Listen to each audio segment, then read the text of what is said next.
The heart of Atlanta. Valley Sports South and Valley Sports Southeast. The heart of the fan.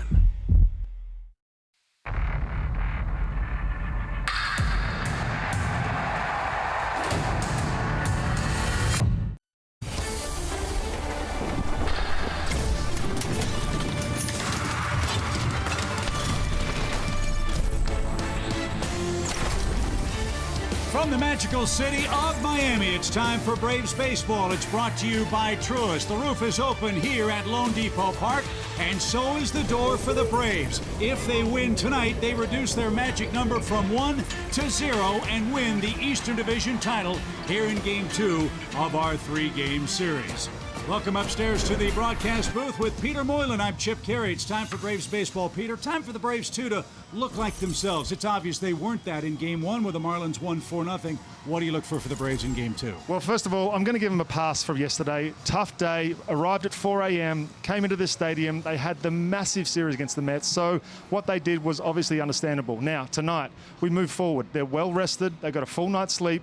This offense is going to do what they've done all year to show why I think they're the best team in the National League. And I've got numbers to prove it, guys. The record there since June 1st. The runs per game since June 1st. The starters ERA since June 1st. All those numbers are impressive, but the relief ERA is the one that I've got to stick to right there. Those bullpen guys have done a job for the longest time, and they'll continue to do that tonight. Jake Odorizzi's on the mound starting the game for the Braves. The bullpen should be rested and ready if needed for Game 2. And as Peter just pointed out, that bullpen has been absolutely outstanding for Atlanta over the last 2 months. In fact, so much so, Kelly Kroll will join us and talk about the lights-out relief corps for the Braves as we get you set for what we hope will be a clinching Tuesday night for the Braves against the Marlins in Miami next. Landmark Dodge Chrysler Jeep Ram. Xfinity. Supercharge your home with supersonic Wi-Fi. Unbeatable internet. Only from Xfinity. And by Georgia Natural Gas. Live the greener life. Welcome back to Miami, where the Braves and Marlins will continue their 3-game series to wrap up the regular season schedule here this week. It's crazy to think. Game 161 is upon us, and of course the NL East race has lived up to its billing. The Braves' magic number at 1. The champagne is on ice. They got another chance to try and get it done here tonight, and it will be Jake Odorizzi headed to the mound here in Game 2 against the Marlins. And in speaking with Brian Snitker, they said he will determine how we manage him tonight and how far we will let him go, but the bullpen will be ready. And certainly, if you had to go to them early, you gotta love that feeling as Brian Snitker looks at what this group has done since September 1st. The best ERA in the league at 150, opposing teams averaging just 159, the whip at 87, and of course, you know, if you've been watching the Braves, Jesse Chavez, a huge part of that.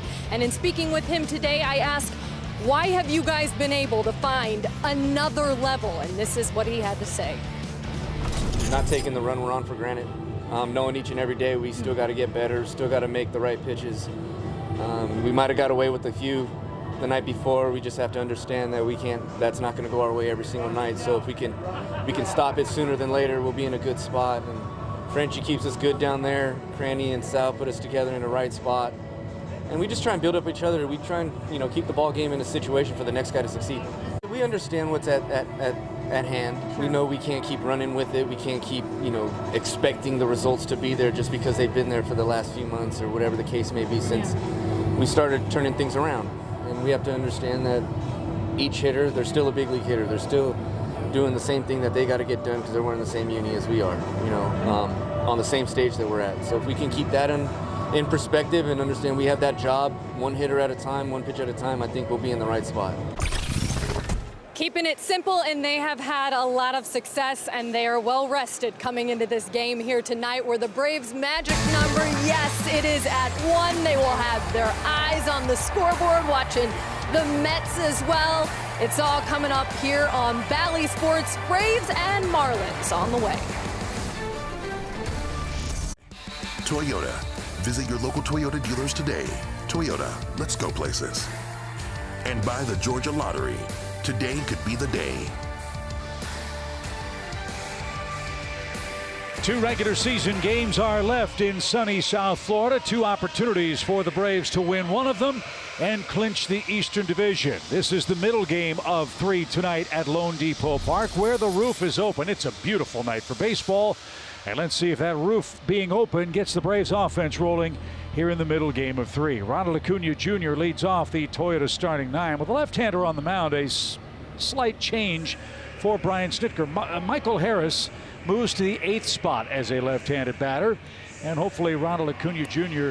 and company can get going early and often against Braxton Garrett. As you see, Peter, Ronald, our Zaxby's indescribably good play. This team, this park, has really been enjoyable for Acuna. Well, we've had a couple of Mets killers, and now we've got a Marlins killer by the looks of it. Look at that average, 318, the OPS above 1,000, 65 runs in that leadoff spot too. Unbelievable. Braxton Garrett is on the mound for the Marlins, a #1 pick. We've seen him before, Peter, and he's pitched the Braves pretty tough this year. He's done a pretty good job. Last 4 starts, he's pitching to a 2.18 ERA, which is great. Came up in June, had a 5 ERA in June, but it's kept it below 3 at around 3 for the last 3 months. So he's found some consistency, especially the last 4. What are your forward keys tonight for the Braves, who did get a full night's rest? And we were just talking before we came on the air about how focused the guys looked in the dugout before first pitch tonight. Yeah, yesterday was a wash. Today we've got to score some runs early, take a little bit of pressure off. We all know what's at stake. And for Jake, finish this season strong. It's been up and down for the last few weeks. You can really be a hero today and give us some good quality start. Well, you know how well the Braves have fared against left-handed pitching. Braxton Garrett, the 7th overall pick for Miami out of Florence, Alabama. So he probably grew up a Braves fan. Let's see if we can take care of business and salt away our 5th straight division title tonight. Acuna, Swanson, and Riley, the first 3 for the Braves here in the opening inning. Boy, this top 6 for Atlanta has feasted against southpaw pitching so far this year. We hope that's the case in game 2. Ronald digs in, and we are underway. And a little low, says Jordan Baker, tonight's home plate umpire.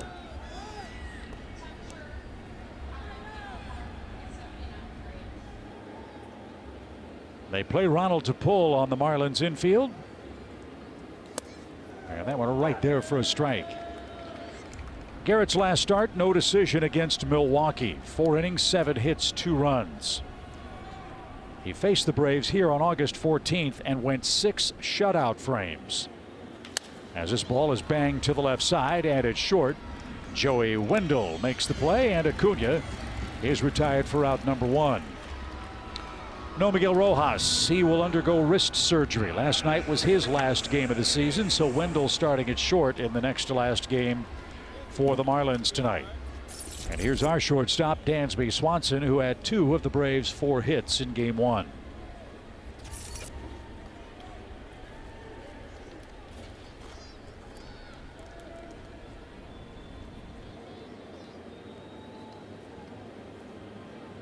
Dansby riding a 4-game hit streak. He's got 6 hits in that stretch.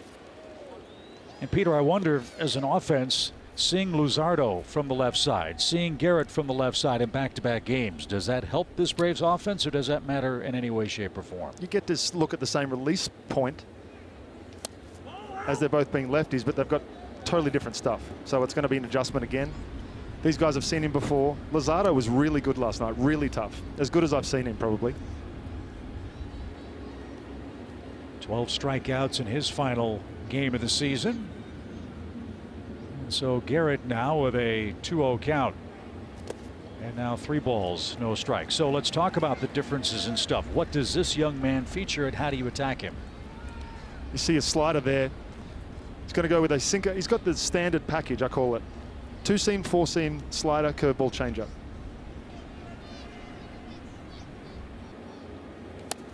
Well, there we go. There's a start. A 1-out walk for Dansby Swanson, and that brings up Austin Riley. Garrett doesn't walk many, just 20 now in 83 innings. And he only walked 1 Brave in 6 innings back on August 14th. As we said, that was the game that Michael Harris hit the home run off Tanner Scott, and the Braves won in extra innings here at Lone Depot Park. Here's Austin Riley, 0 for 4 strikeouts last night.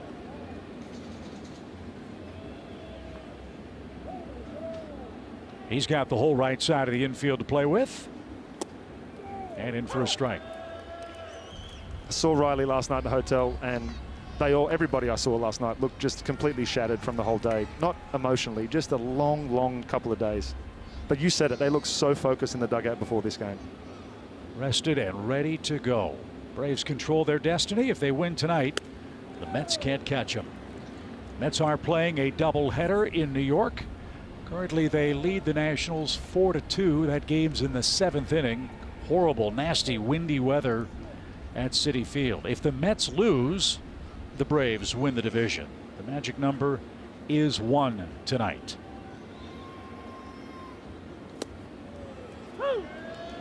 High strike, and 1-2 for Riley. 11 of Austin's 38 homers have come against left-handed pitching, 25 of his 93 RBIs.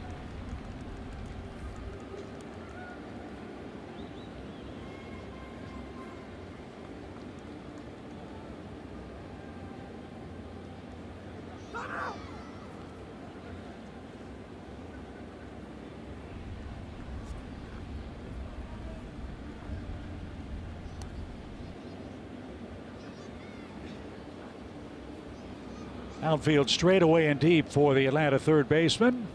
Good lead at first for Swanson. And the pitch.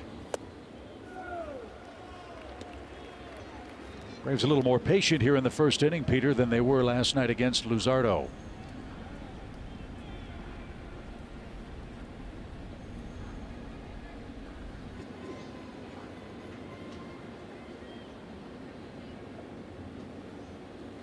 And a swing and a miss. Riley is down on strikes. And Travis d'Arnaud is coming up with a man aboard and 2 outs. Nice slider. Backdoor slider to Austin. You see him try to hit that ball the other way at least. Good approach. Played all the right-handed hitters so far in the same position, all playing to pull with a big gap on that right side. Well, let's see if Travis can fill it. He's hit the ball the other way a lot of late, and he loves the first pitch. Dansby leads at first and draws a throw. This has been a park where Travis has really feasted. A lifetime .340 average at Lone Depot Park.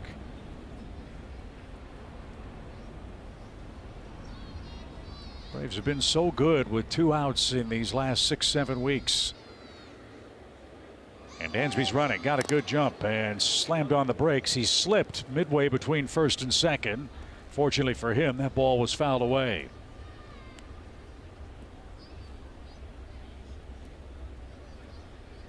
Maybe that's why the roof's open.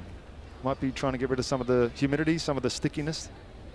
It rained a lot this morning. Well, the roof open for the 3rd time this year in Miami, as that one is hammered into right center field. That's down for a hit. Dansby around second, flying to third, and he'll stand there with 2 outs. d'Arnaud has the Braves' first hit, and the Braves fans behind the dugout getting excited. A 2-out rally here in the top of the first. It's another good piece of hitting. I mentioned it earlier. He hasn't been pulling the ball a lot, so to see the shift was a bit strange. Did exactly what he needed to do. Kept his hands inside. Short swing, straight to the ball. Beautiful.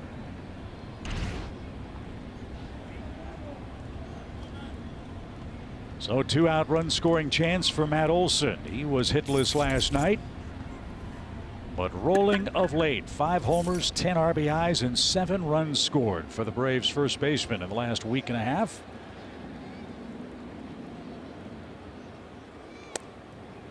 And that shaves off a corner, strike 1.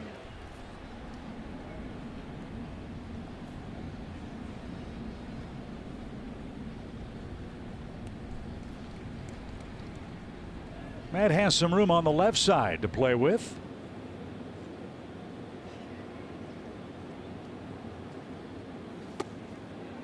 And Jacob Stallings a nice stop for an even count. Jordan Groshans has the start at third base for the Marlins. He's well off the line at third. Joey Wendell almost right behind the second base bag as the Miami shortstop. That's another Brave, Peter, that's been hitting the ball the other way.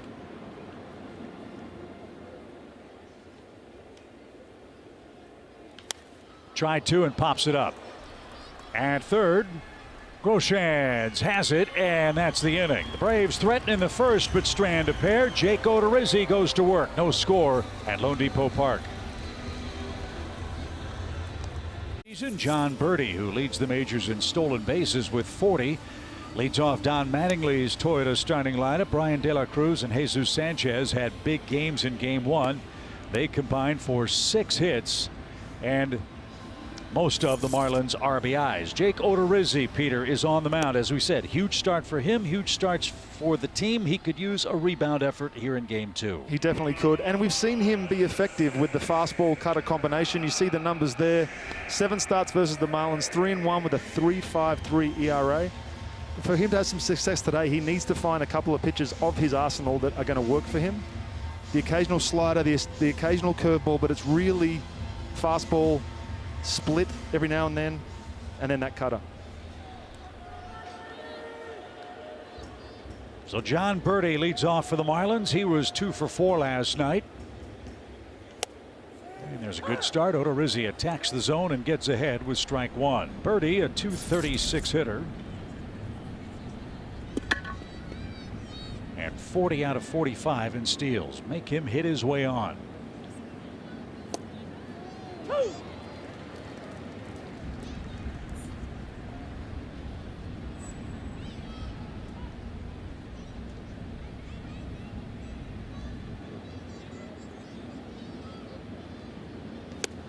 How about that start, Peter? 3 pitches and out number 1. That's how you draw it up, I'll tell you that. And for Jake, really nice job, nice sequence. Fastball top of the zone to finish it off. Lots of strikes, and at this point, why not make them put the ball in play? Why not? No free base runners. Control what you can control. What I've noticed just with the first 3 pitches is how much more quickly he's working as opposed to the last start against the Nationals. Yeah, that's when you can get in a rhythm and start to roll. He's been around for a long time. Nothing but strikes. He knows the situation. Now he's just got to go out there and get it done. Joey Wendell is the batter, a .262 average for Wendell, playing shortstop tonight, right on top of the plate.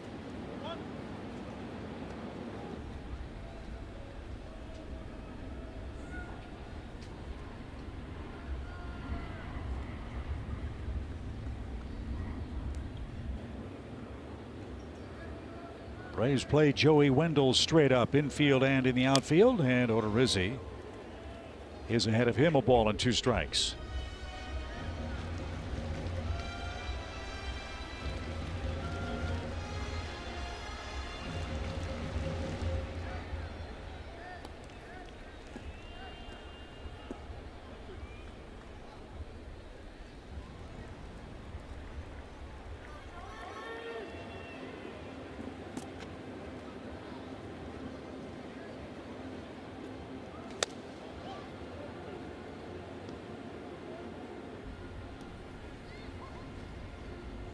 Odorizzi looking for his 6th win. He's got a 4.53 ERA with the Astros and the Braves this year.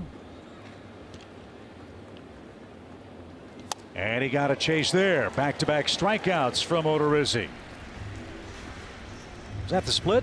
That was a fastball. He went with a split the pitch before. Had Wendell looking for it there. Saw him swing under that. The reason I asked was that had great finishing movement away from the left-hand hitter.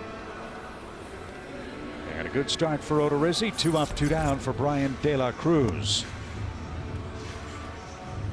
De La Cruz has been the best Marlins hitter over the last month. So be careful with this man. De La Cruz, a homer and 3 RBIs last night. And as I said, Peter, with De La Cruz, with Garcia and Sanchez, if the Miami Heat need power forwards, they've got them in the Marlins lineup. These are all big strike zones for Odorizzi to try to exploit. Saw him last night against Bryce. He actually hit a home run foul last night and continued to pull the ball down that left field line. So you see Jake pull the string on a change up there, get him way out in front.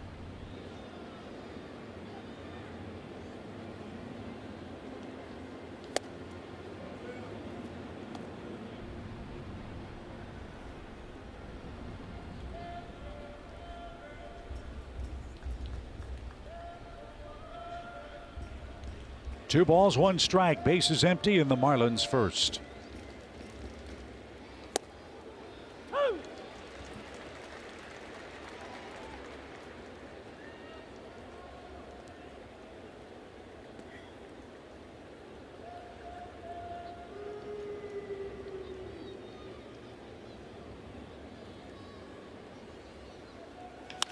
Fly ball center, can of corn for Michael Harris.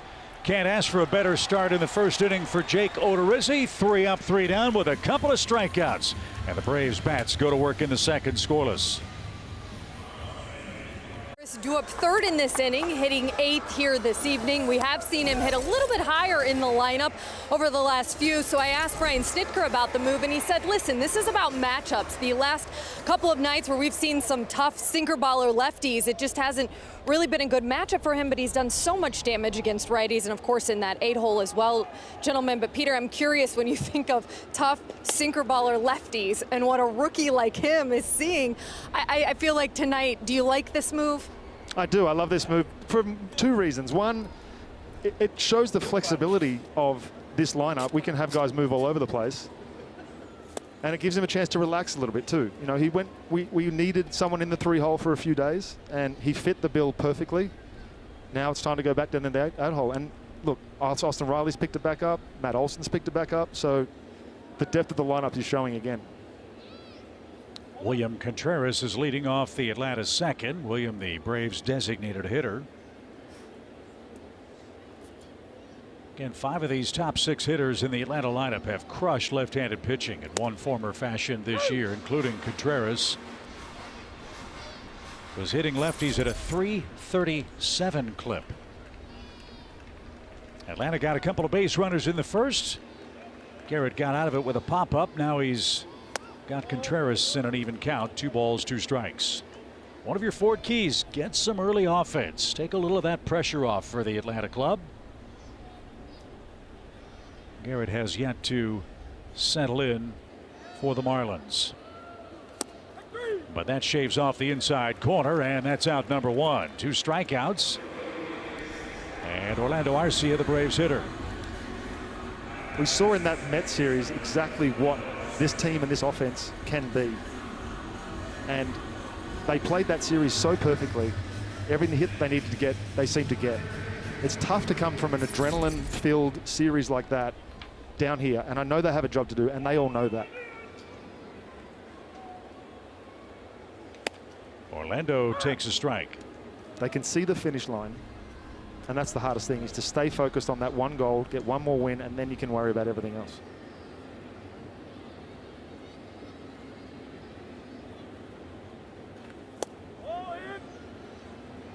Something else we've seen from the Braves in the last couple of weeks. First time through the order, sort of feeling out their opponent. Then all of a sudden, second, third time through, the offense figures it out. This game would be simple if every time you face the pitcher, they came at you with the same sequence, they came at you with the same type of pitches. But unfortunately, scouting reports and coaches change it every single time. So it's about adjusting and finding out how they're going to attack you on any given day and working out how to adjust. And you've seen Michael Harris and the younger guys make those adjustments so quickly. It's what's been so impressive. Well, as we said, one thing they're doing is they're making this kid throw some pitches. He's behind Arcia, 3 balls and a strike. Garrett's already issued 1 walk. Little chopper that's hit toward third. That'll spin foul. And it's a full count for Orlando Arcia, who's had limited duty against the Marlins this year.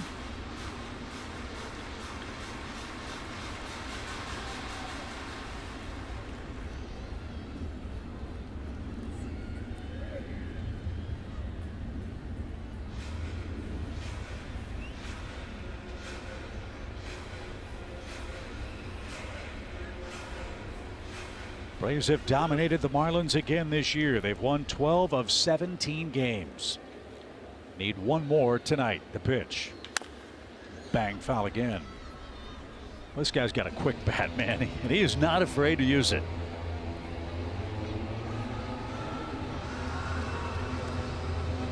And as Kelly said, Michael Harris, the third hitter scheduled in this inning, waits on deck. Robbie Grossman behind him.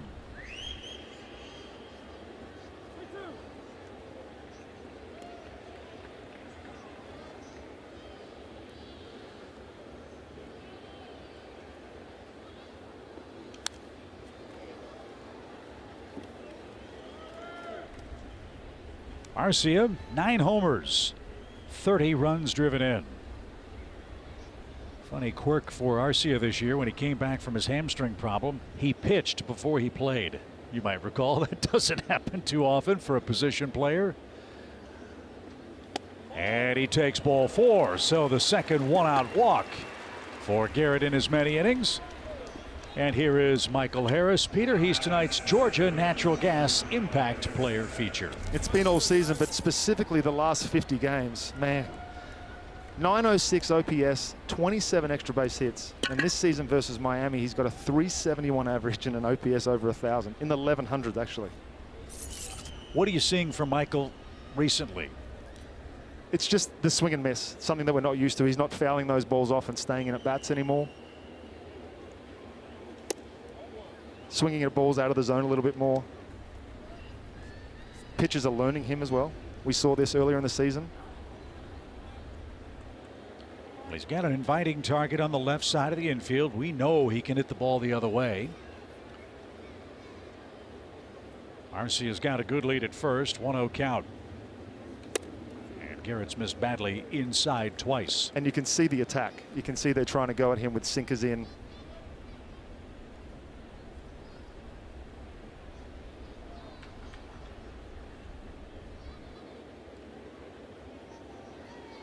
Hitters count, 2 balls, no strikes. Missed again, ball 3, waiting him out.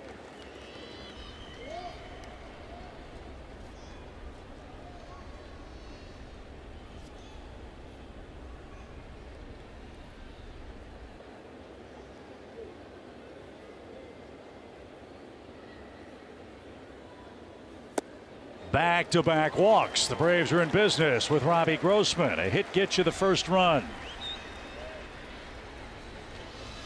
And Jacob Stallings out for a moment. Robbie Grossman, switch hitter, bats right-handed, where he's done great work, hitting .325 against left-handed pitching.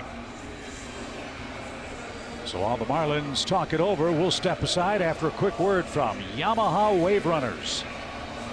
The best parts of the best days are just moments. They come quick, so you need something quicker. The ones who seize moments go with Yamaha. Well, Robbie, let's reward Peter Moylan with one of his Ford keys. Early offense. Grossman had a knock last night.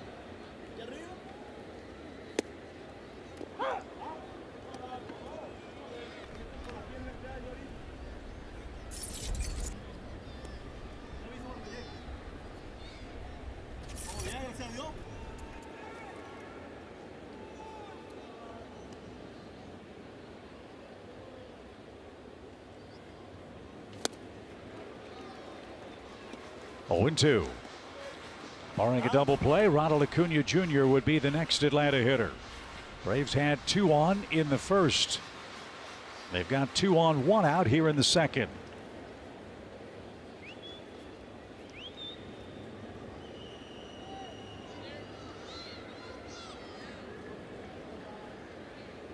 A check of Arcia. And strike 3 right down the middle, and 2 are out.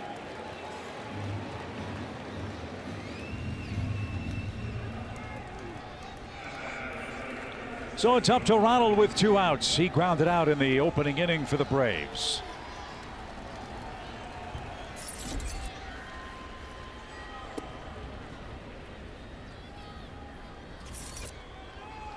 Beware the first pitch for Acuna, who's hitting nearly .500 on first pitch sequences. Need a lightning bolt here. 2 on, 2 out, scoreless game. Tried to, and it's fouled out of play.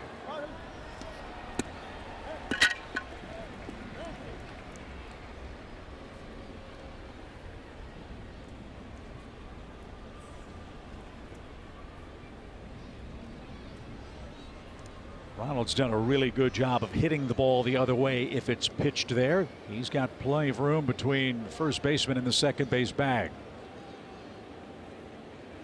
Lined into center field, base hit.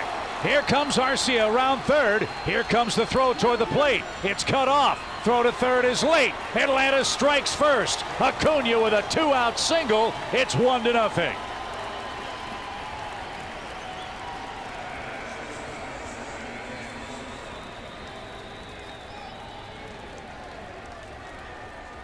There's my early run. And man, did this team need that. They sure did. You said it.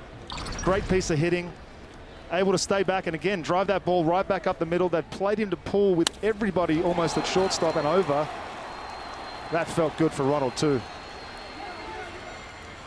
And a great job of running by Michael Harris to take the extra base. You may not think you're in scoring position anyway at second, but with a pass ball, anything can happen with a runner at third. Well, with Mr. 2 outs up, you feel good about your chances to add on here with Dansby, who walked his first time up. Atlanta 1, Miami nothing. We're in the second.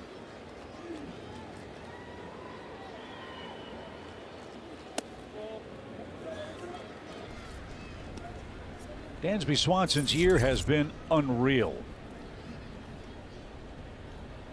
96 RBIs, and Peter, he's been a different hitter since moving to that number 2 spot. And he's continued it wherever he is moved, right, which is the best part.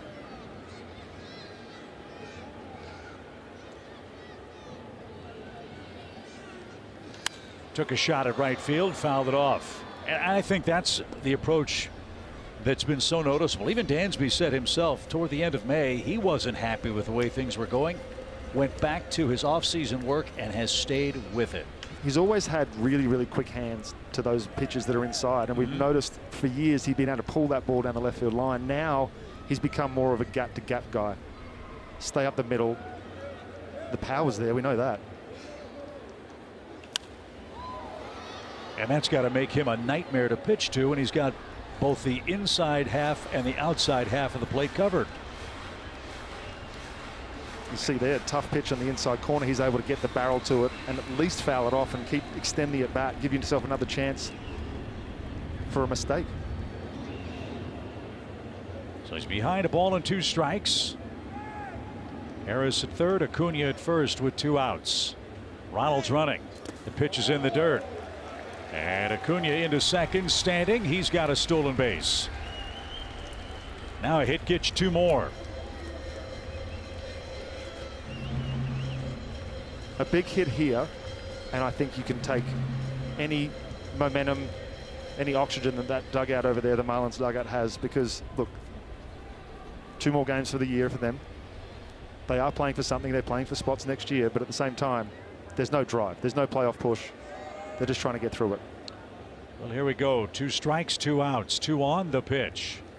Hammered, foul. The other thing about Dansby Swanson, with 2 strikes, yes, he's going to strike out, but boy, in run scoring situations, man, he has come up hugely for the Atlanta offense. I was asked before the Mets series who I'd have in a game-winning situation at the plate, and I said Dansby Swanson before the Mets series, and you saw what he did then. But he's just changed. The approach is different. The attitude's different. He knows he's going to get a base hit. We'll try another 2-2 here. And it cuts the inside corner. Swanson wasn't sure about that. Jordan Baker rings him up, but not before Ronald Acuna Jr. with a run-scoring single to score Orlando Arcia. The Braves score first. It's 1-0. We head to the home second in Miami. Staff, he has the game's first RBI hit. That gives Jake Odorizzi a 1-0 lead. Peter, he breezed through the first inning, 1-2-3 with a couple of strikeouts. And now he'll face the 4, 5, and 6 hitters for the Miami lineup, starting with Avisail Garcia. Garcia has had an injury-plagued year. Tonight's his 98th game. We're really hoping for big offensive things from him this year. To this point, it hasn't worked out for the Marlins. 8 homers, 35 runs batted in. When he first came up, they were calling him Miggy, Mini Miggy. That's what they were expecting from him.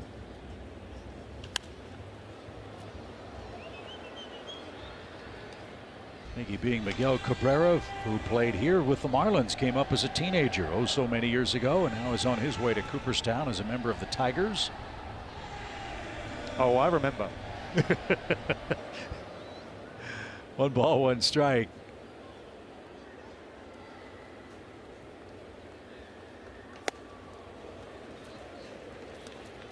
His fastball's moving tonight. And he's ahead 1 ball, 2 strikes.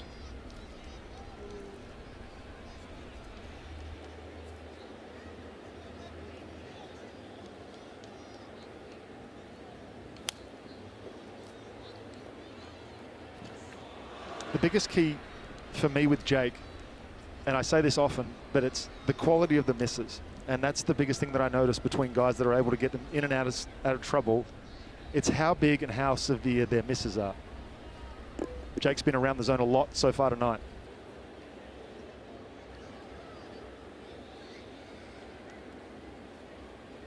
Swing and a miss. 3 strikeouts for Odorizzi. He's retired the first 4.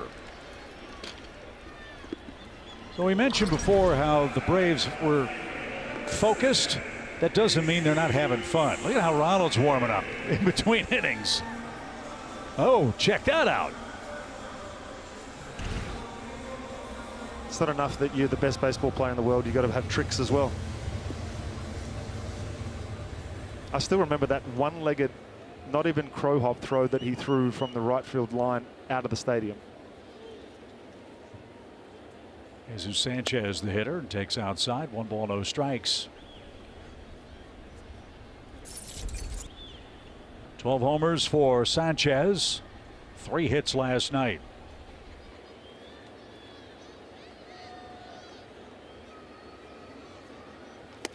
And you're right about Odorizzi. He's filling up the strike zone, up, down, in, out. Pitching seemingly much more confidently tonight than he was against the Nationals in his last outing. And he's got a 1-run lead. Well, obviously you don't know what's going to happen in the first inning until it happens, but an inning like that, even a couple of sequences like that, can get you feeling confident again. From game to game it can switch. A couple of innings like this and he could start to roll.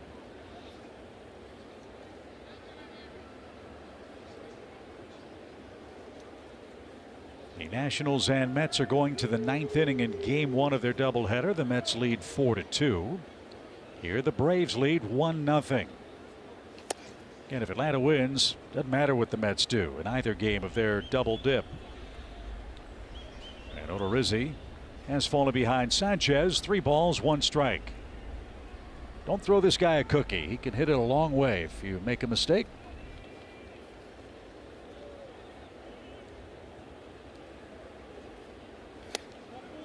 And that's the first base runner. Already 4 walks from the starters in tonight's game. This one for Sanchez comes with 1 out, and Brian Anderson's your hitter.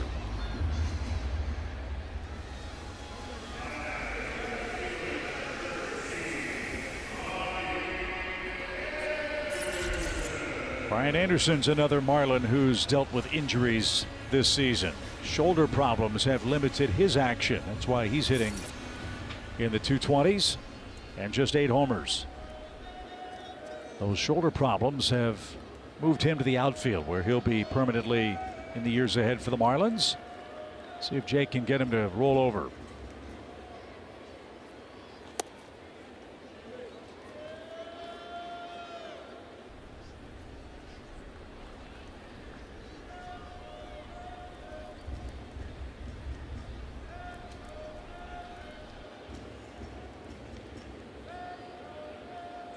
Anderson's hit into 7 double plays this year. Atlanta plays him slightly to pull. Didn't chase it. 2 balls, no strikes.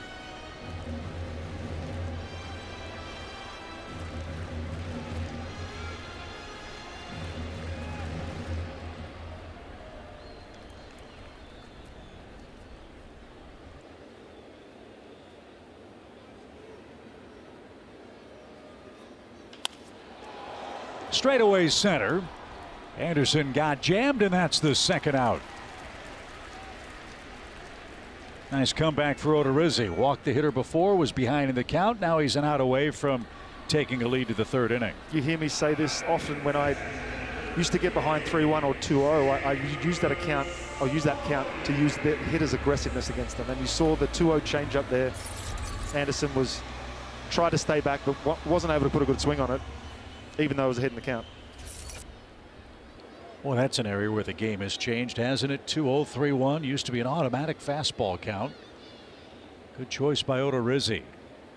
And Jacob Stallings, a Gold Glove catcher, your next hitter. Even 3-0 isn't a guaranteed fastball count anymore. You saw last night's game, Luzardo start Ronald off with a slider, which has happened before, but you don't see it that often. But with Ronald's first pitch swinging, you can't blame him.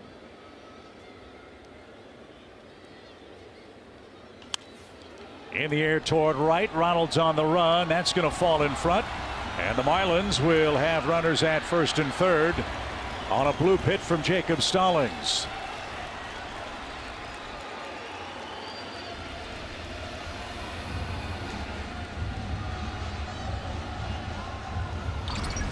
Tried to go away. The ball ran back inside. Stallings just put it in play.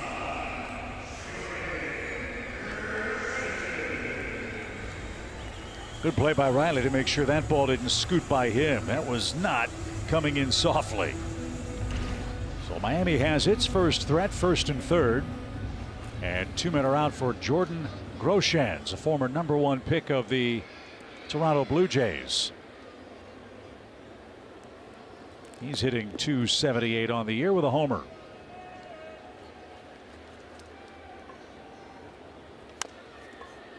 Cue shot foul.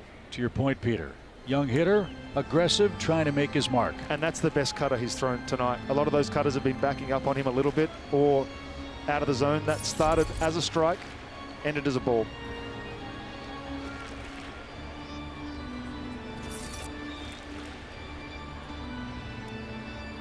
Groshans was the 12th overall pick in the amateur draft 4 years ago.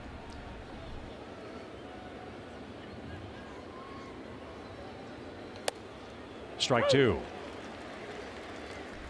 So, Peter, what do you throw here ahead in the count? I'd go further out and see if he'll swing at it. Keep going out there, and then you've set him up for something inside after that too.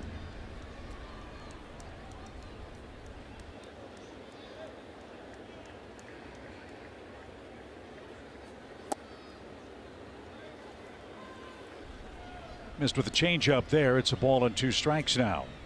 But again, he's ahead in the count, so the options are all his. The hitter's in defense mode. You've got 3 chances to make a pitch.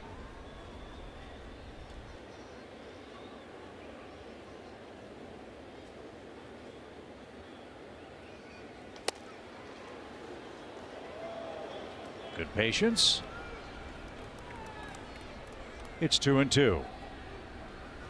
So you've missed in, you've missed out. Hasn't seen a 4-seam fastball yet. I wouldn't be surprised to see him elevate something. It's all been soft.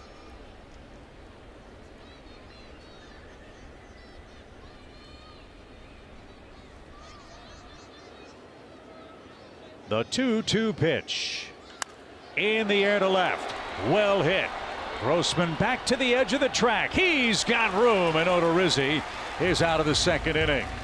Atlanta holds a 1-0 lead with Austin Riley set to lead off. One reason why the Braves are in first in the division is their great play against the East. That's how hot they've been of late.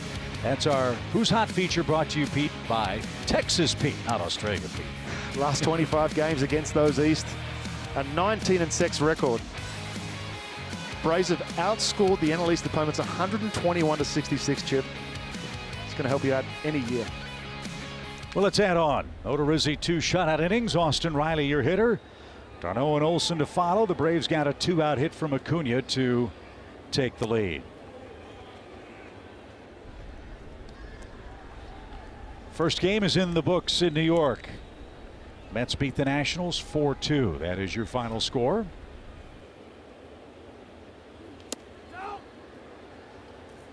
They play again shortly in New York. The weather up there is awful, by the way. Here it's delightful, 79 degrees at first pitch, roof open at Lone Depot Park.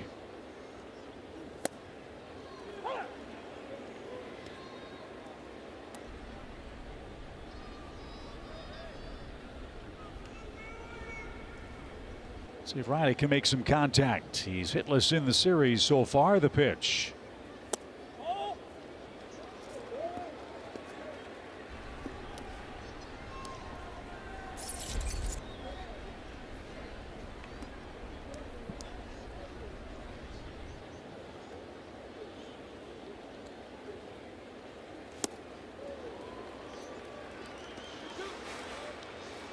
Full count.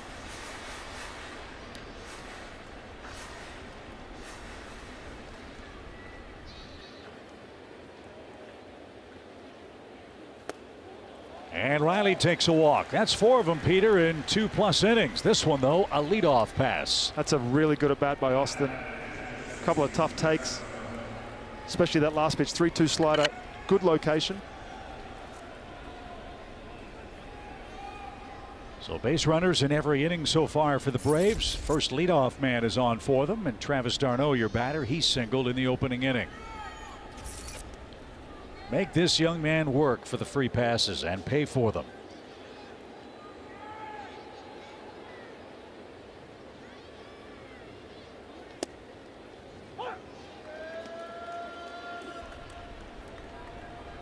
Already 52 pitches.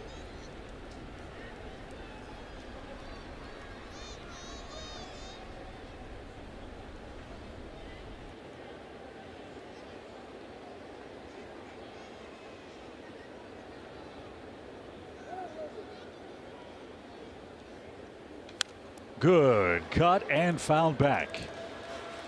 But now it's 0-2.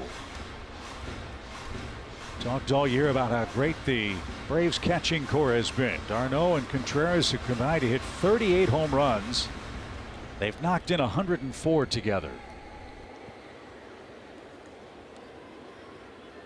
That is some kind of year.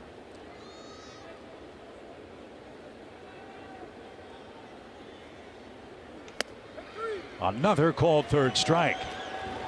Braves have struck out 5 times tonight. 4 of them have been looking. So obviously Garrett's doing something that's got him deceived. One on, one out. It's a reverse Maddox. It's a left-handed front door sinker to a right-handed hitter. It's tough to pick up because of the way that the camera's angled over the right-hand shoulder. But it's a good pitch, and you can see it's freezing the hitters. They give Matt Olson the third base line with 1 out. Matt tried to hit one to left his first time, but popped out. That one in on his hands and fouled away. Strike 1. Matt Olson, 33 homers, 101 driven in. He's been awfully productive, hitting 5th for the Braves. That's where he is in the lineup tonight.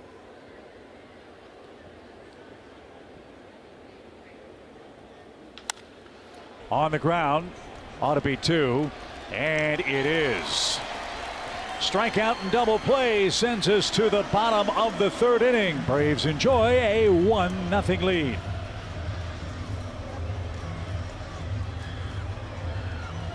By Trust, Chip and Peter Moylan upstairs with you in Miami. Kelly Kroll down by the Braves dugout.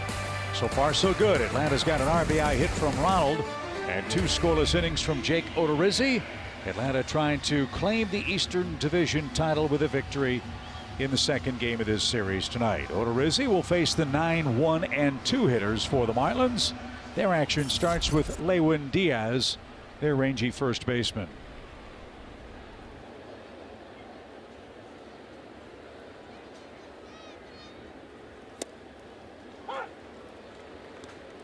So far, so good, Peter. He's getting ahead of these guys.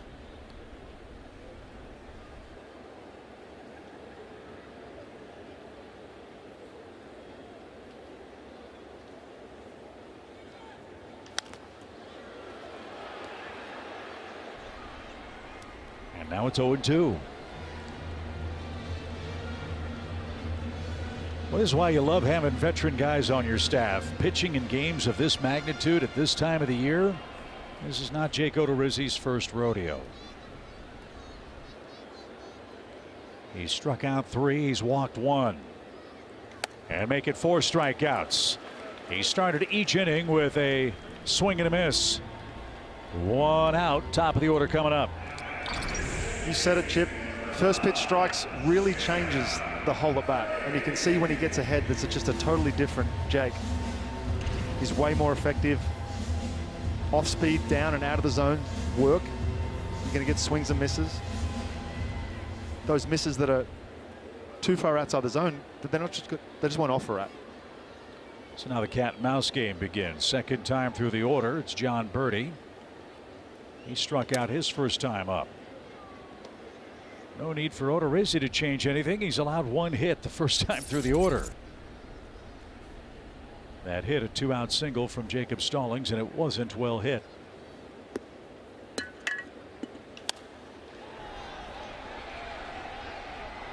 That's laced into the seats. Foul. 1 ball, 1 strike. Nice catch.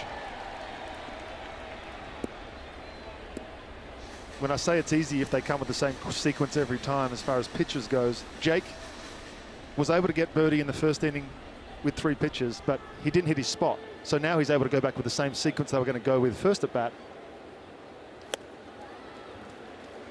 and repeat it.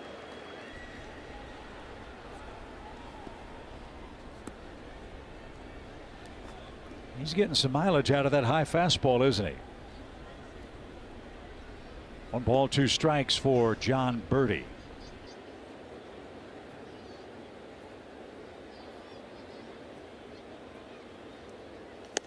Another swing and a miss.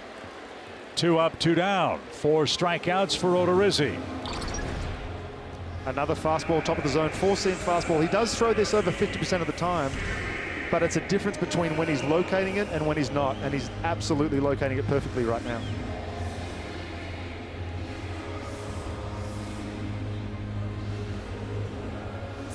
He struck out Joey Wendell in the opening inning. Wendell's up with the bases empty and 2 outs.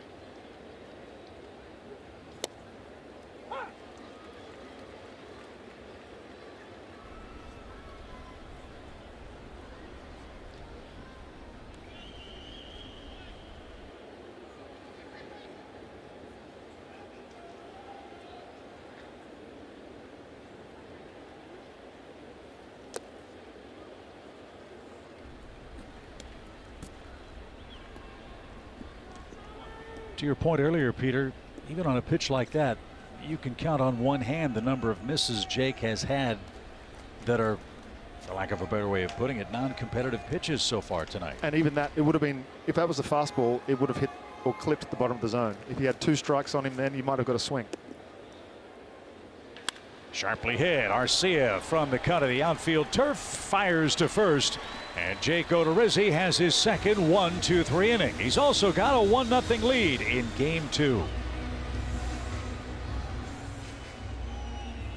By the Braves over the next 4 years, Truist will donate $755 to the Braves Foundation's Henry Louis Aaron Fund with a minimum commitment of $1 million. The Braves have hit 241 home runs. They have raised over $181,000. Let's see if Atlanta, with a couple of pops here, can add to a 1-0 lead. We are in the 4th inning. Braves have had base runners all over the place. They've got 2 hits. They've earned 4 walks. One of those walks has resulted in the only run.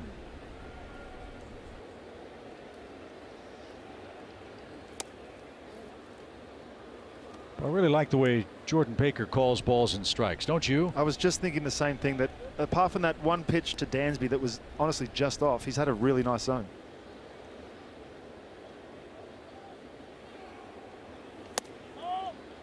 He also lets you know where the pitch is more often than not.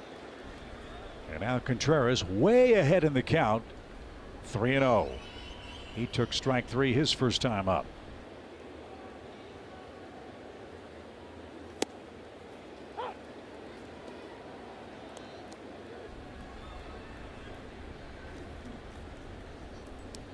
Contreras, Arcia, and Michael Harris coming up.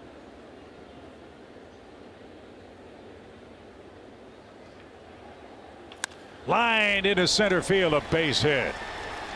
There's another good start for the Braves offense. Leadoff man on for the second straight inning. Contreras with a bullet into center field has his first hit of the series. This offense never gets off the fastball, gets another one middle. It's lucky this one stayed in the park, if I'm honest, but he hit a great swing. He's been so good this year. He's an all-star, you know. He's an all-star. So the Braves have their third hit. Arcia is the batter. He scored the Atlanta run in the second. That was on a Ronald Acuna Jr. base hit.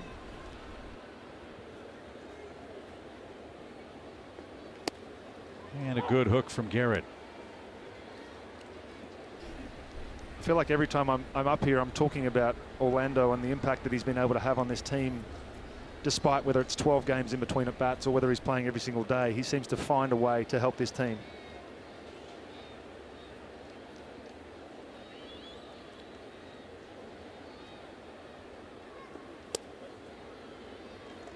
And that's not an insult in any way, shape, or form to Vaughn Grissom, who really rescued the Braves when Arcia got hurt and Ozzie was hurt.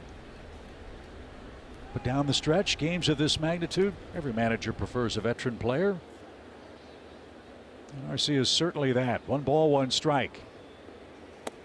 Taken low. It's what makes this team so good and so flexible, is that you have those options.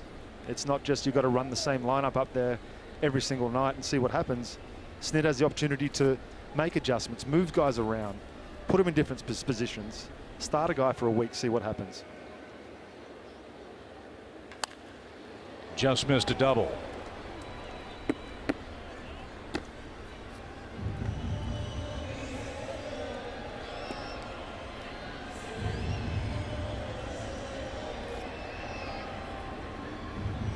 William back to first with nobody out. 4th inning. If the Braves win, we own the division.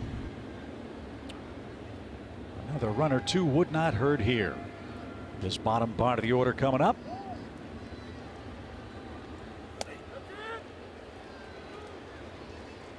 Full count.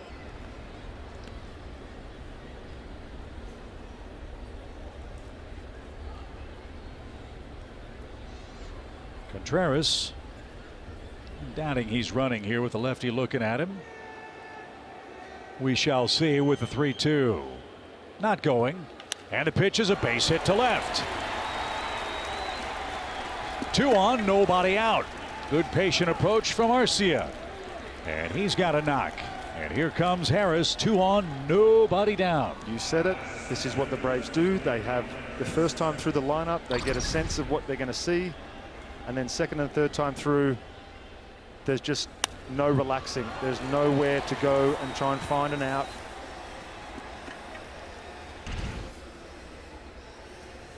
Seven of the 9 hitters in this lineup for Atlanta have 10 or more home runs. Arcia's got 9. He'd love to join that crew at some point here in Game 2 of this series down in Miami. Mel Stottlemyre Jr. out for a chat. We will step aside quickly for a word from our friends at Delta.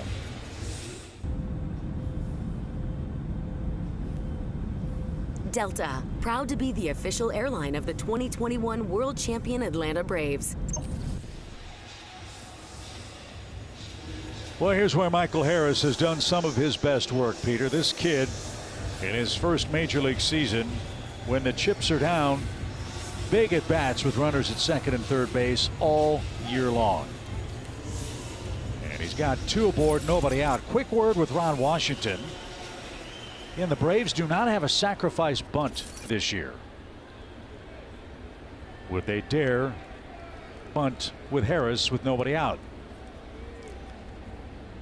I think if Harris was still in the 3-hole, you may see it, but down the order, I don't know that you'll see it right here. And There's the bunt. And there'll be one play. It's close. And there it is. The first sacrifice bunt of the season for the Atlanta Braves comes in game 161. It was perfectly executed. And now the Braves have second and third, one out. That was baseball like you used to see it. You move runners over. I'm surprised. I'm honestly surprised just because of the way that we play the game now. But it was perfect. The bat was flat. Didn't jab at it. It's like he's been doing it his whole career.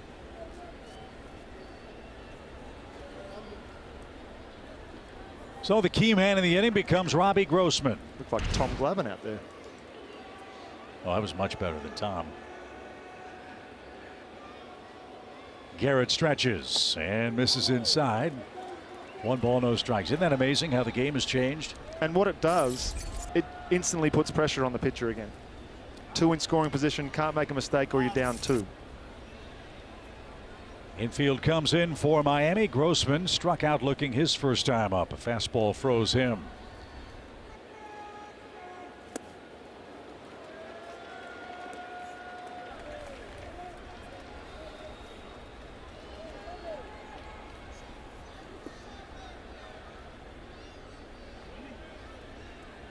Huge spot in the game. 2 on, 1 out.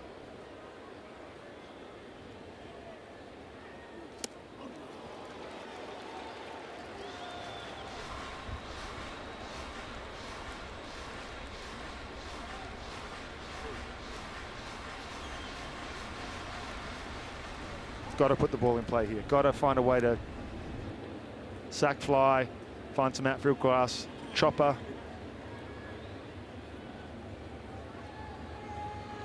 The 1-2 pitch. At the plate but low.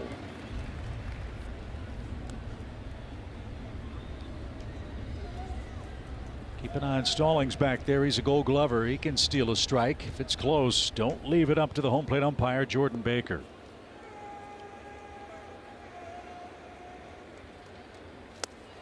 Breaking ball, swing and a miss. So a big strikeout in a big spot for Braxton Garrett. That's the second out of the inning. And now Acuna comes up again with runners aboard and 2 outs. And the Marlins will not pitch to him. Interesting choice, Peter. As hot as Dansby Swanson has been, it really is pick your poison for Don Mattingly. Honestly, I think this is more of a numbers thing. You've got the base open. If you pitch to Ronald, you've got to answer a lot of questions. But now you've got to face one of the hottest hitters, at least over the last week. And a man that has a word with Jordan Baker. Remember, the strike 3 call on Swanson in the second was disputed. We'll see if that gets him a little latitude here. With the bases full of Braves, 2 outs in a 1-0 game. Need a hit here. Watch out on the first one for Swanson. Try to hit it into the Marlins bullpen. Strike 1.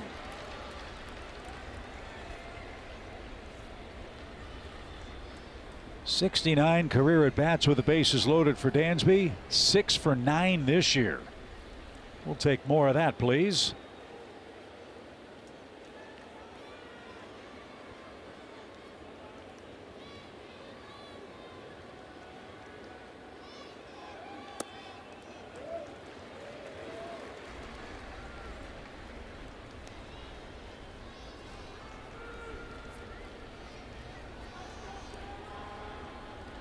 Garrett has walked 5 men. And that could be the reason why you saw the intentional walk rather than maybe give him a couple of chances to get Ronald to swing at something outside the zone.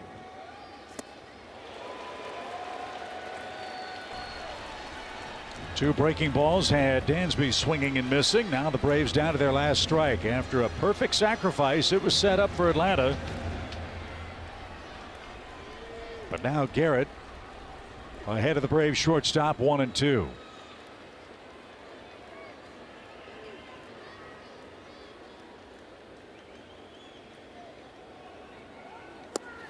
Another called third strike. Atlanta leaves the bases loaded in the fourth.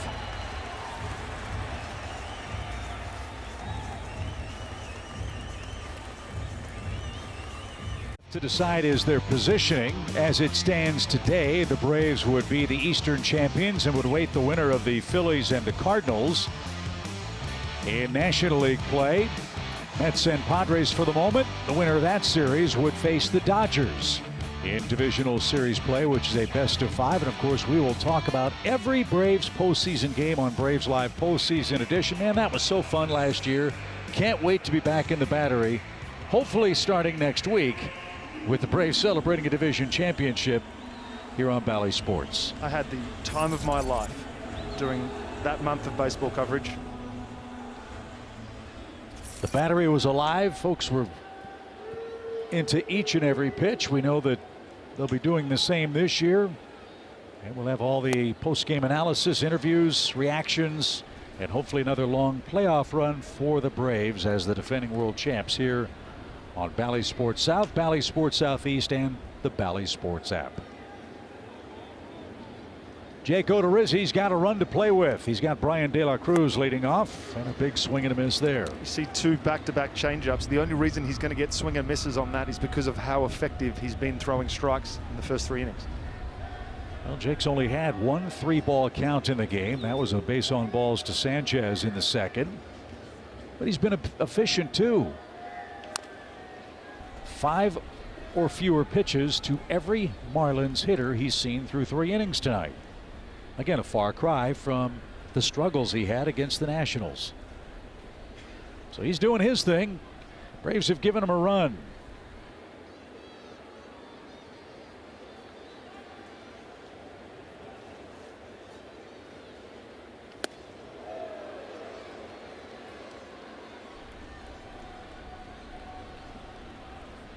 See, even though that was a mistake, I feel like it opens up to go back there. He's probably thinking off speed right now. You can go back because you missed your spot so badly, you can try it again. Swing and a miss. Pitch up in the zone, and Odorizzi has struck out 5 men. Every Marlin leading off an inning so far has swung and missed, Peter. He's got a good 4-seam fastball working. Why not throw it to the top of the zone as much as you can? Great job.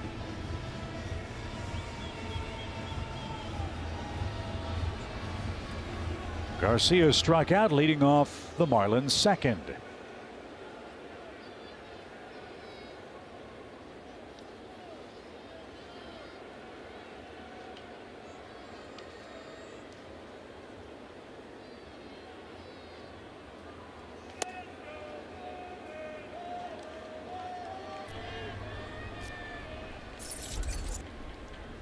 Odorizzi's strikeout high as a Brave is 7.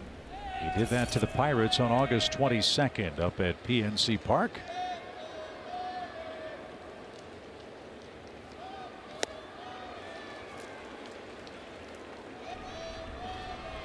He's in a nice rhythm, efficient. He's allowed just 1 hit.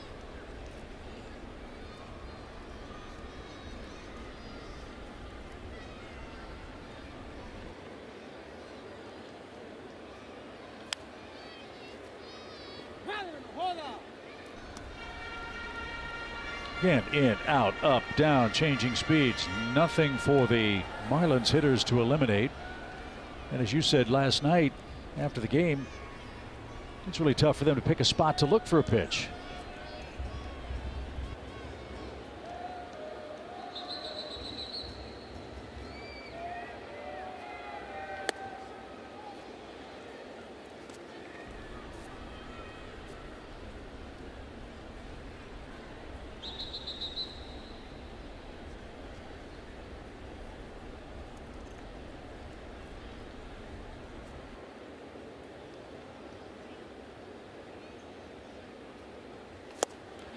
Swing and a miss. Back-to-back strikeouts.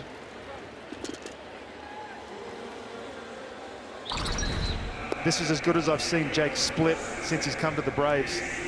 And again, I say it, it's been set up so well by the execution of his four-seam fastball.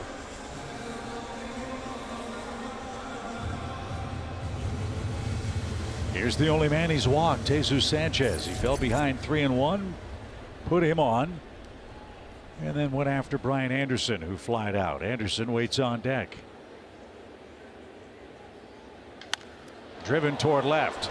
Grossman back to the middle of the warning track, up against the wall. It is gone.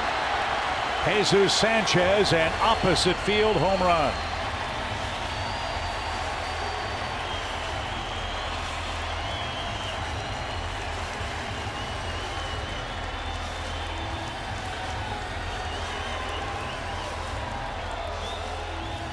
That ties game 2. It's a 1-1 score.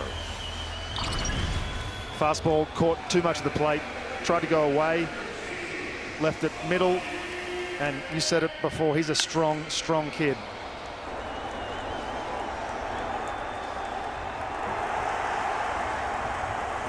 So his 13th home run. And Brian Anderson is your batter. He got jammed and flied out.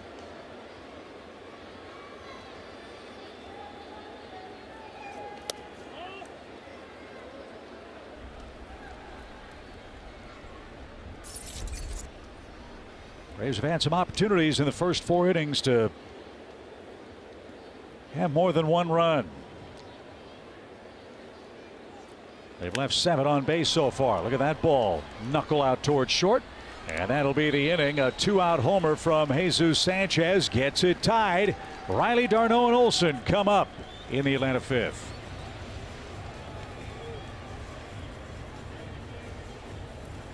Hurricanes Ian and Fiona by directing all donations made now through October 5th to Team Rubicon's relief efforts. Go to Braves.com/give to learn more and to donate today. 1-1 game after 4. Riley, d'Arnaud, and Olsen coming up. Braves have had base runners everywhere against Braxton Garrett. They have a run on 4 hits. They've stranded 7. Riley has walked and struck out tonight.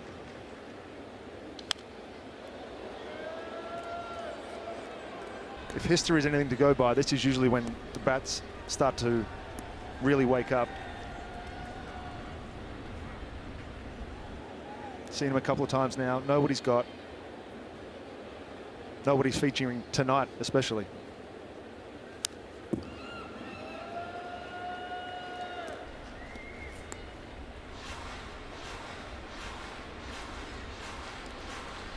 Garrett's walked 5. He has struck out 7. 5 of the 7 strikeouts have been looking. On the ground, but into the shift. Long throw. Close play, but Riley's out by a step. Purdy gets his man. 1 out in the Atlanta 5th.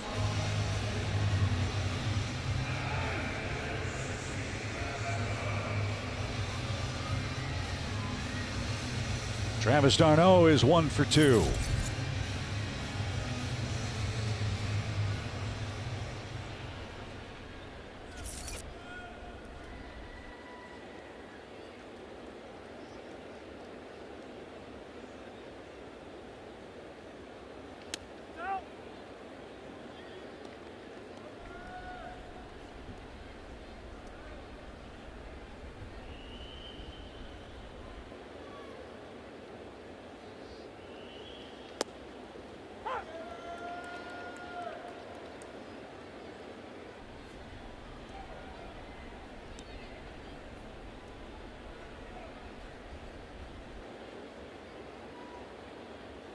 Swinging a shot headed for the left field corner. That ball is fair and down. d'Arnaud around first on his way to second. He's got a sliding 1-out double. So Travis with 2 hits in the game, 25 2-baggers. And Matt Olson a chance to put the Braves in front with a hit here. Good swing on a slider in the first at bat that he fouled off. He's seen 2 in this at bat, and he didn't miss the second one. Driven down the left field line. This is another factor of having William as a backup. and not losing anything offensively. It allows our catchers to be so fresh on a daily basis. Braves have one hit with a runner in scoring position in this series. They could use one from Olsen here. Game tied, 1 apiece.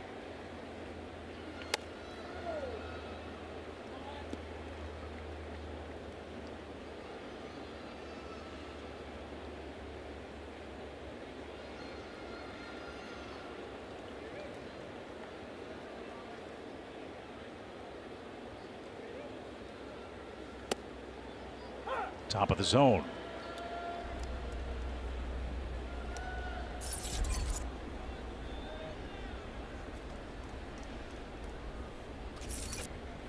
We've out-hit the Marlins 5-2, but we're tied 1 apiece.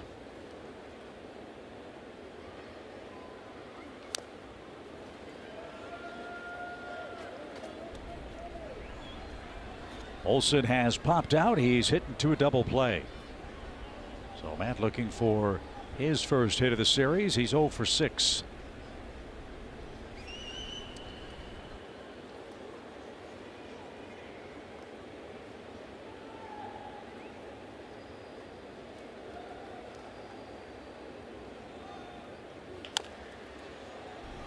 That's a fair ball. Garrett covers the first base bag. Olsen rolls out. Darno 90 feet away, and Contreras the hitter with 2 outs.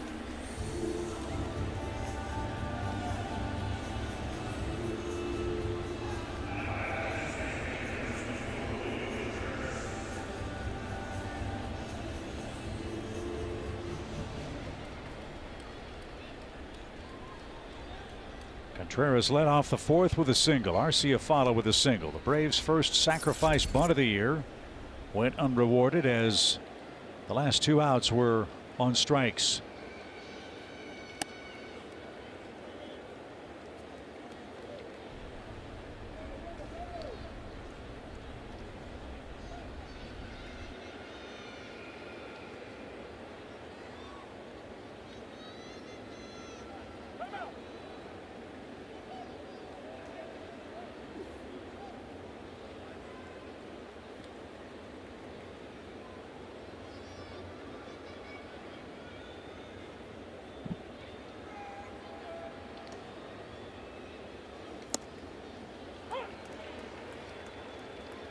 This kid's got a nice arm. You can see why the Marlins are excited about their future with this guy, with Luzardo, with Alcantara, with Cabrera, with Pablo Lopez.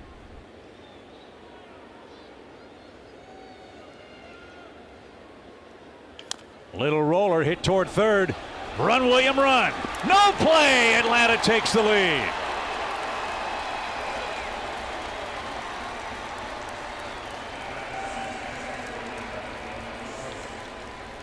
You put it in play, something might happen, and Contreras did just that. An infield hit puts Atlanta in front. Everything you could to try and get this ball in play. One-handed swing, a chopper just like we needed with the bases loaded. Hit it where they ain't.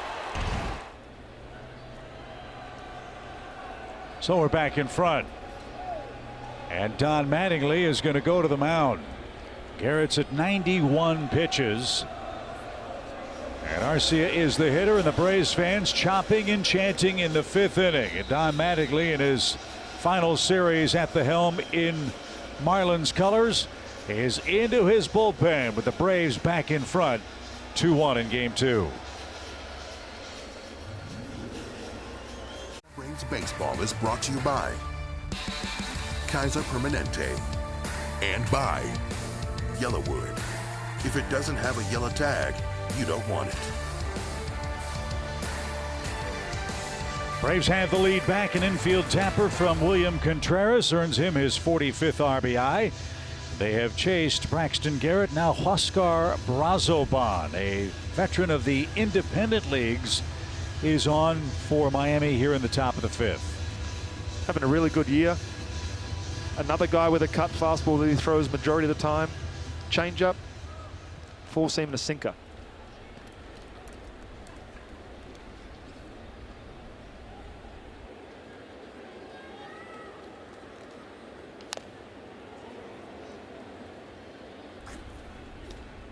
Man, it's amazing what you can find in independent leagues these days. Yeah, everybody's path to the major leagues, not through the draft. This guy was playing for the High Point Rockers last year. Didn't pitch in 2019 or 2020, so he has been a nice find for Miami. And he's trying to get this game to the bottom of the 5th inning with a 1-run deficit. What do we say? Nothing ever comes easy in a big league game. This one certainly fits that bill. Atlanta, though, in front.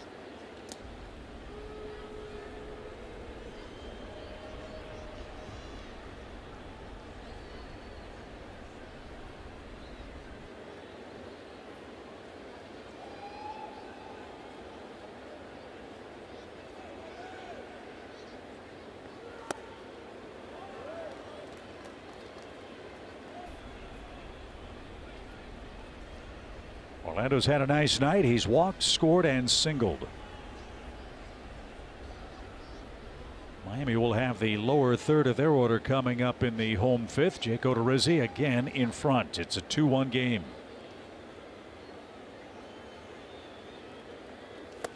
And a swing and a miss will retire the side. Travis d'Arnaud with a 1-out double. William Contreras with an infield hit toward third brings Travis home. Atlanta after 4.5 back in front with a magic number of 1 tonight.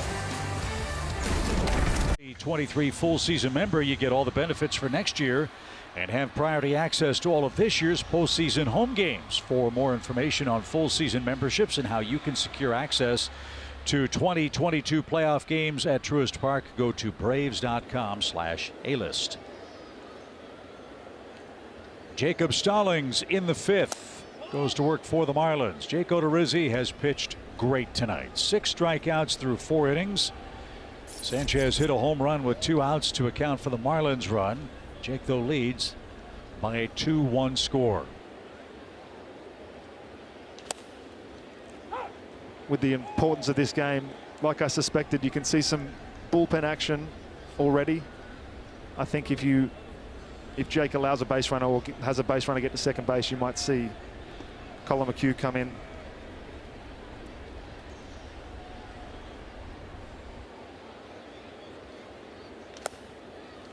Stallings dumped a ball into right field for the first Marlins hit.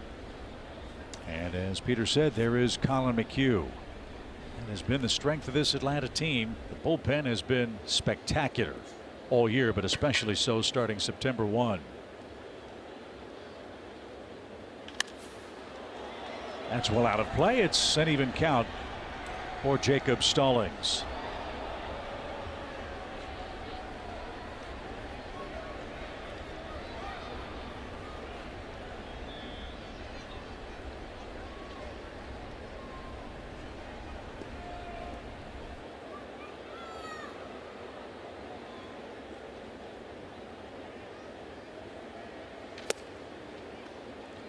So rare full count. That's the other thing Jake's done exceptionally well, Peter. Not too many deep counts tonight.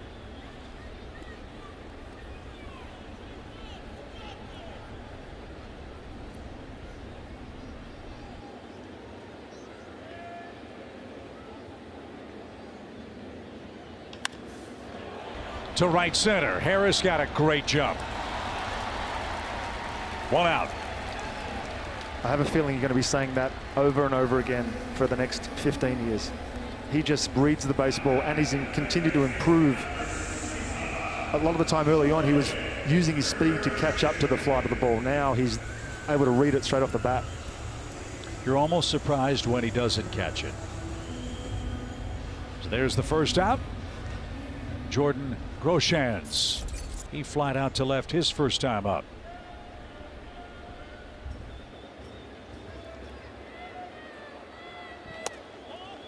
Obviously, I had the pleasure of playing with Andrew, and the one thing that he did that was so different to anybody else that I've seen, and he said it, he would run to a spot. What made him so good, as soon as the crack of the bat happened, he would run to the spot where he thought it would be, and he'd be right 99% of the time. On the ground, Dansby stayed with it. 2 outs. Well, it goes without saying, Harris, as part of his Rookie of the Year resume for the Braves this year, has totally changed the defensive dynamic of this Braves outfield. It has gone in the early weeks of the season because of injury to not a strength of this team, but maybe one of its best strengths. Run prevention in the playoffs is enormously important. Especially evident when you play at a place like this. It's so big. You can see the closing speed of everybody in the outfield. Well, Jake Odorizzi's 1 out away from pitching the 5 most important innings he has tossed as a member of the Braves. He leads by a run. He has allowed just 2 hits.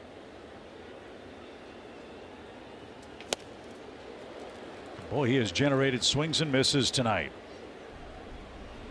He has struck out 6 men. He's walked only 1 and set the tone with his first 4 hitters. He struck out 3 of them.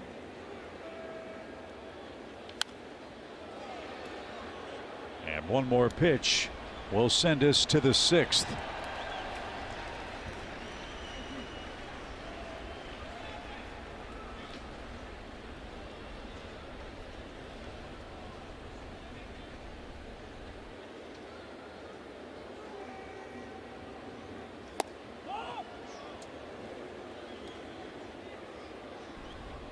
Two and two.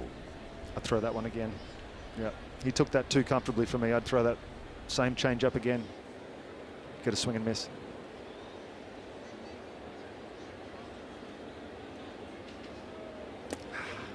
Skipped it off the plate. So a big pitch for Odorizzi. 3 balls, 2 strikes.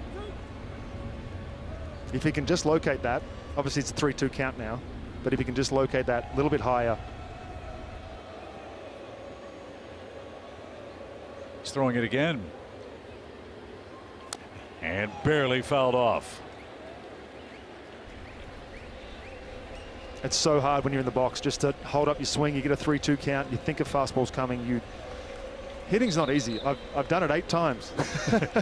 That was enough for you, huh? That's enough. Well, let's see what he does with this 3-2.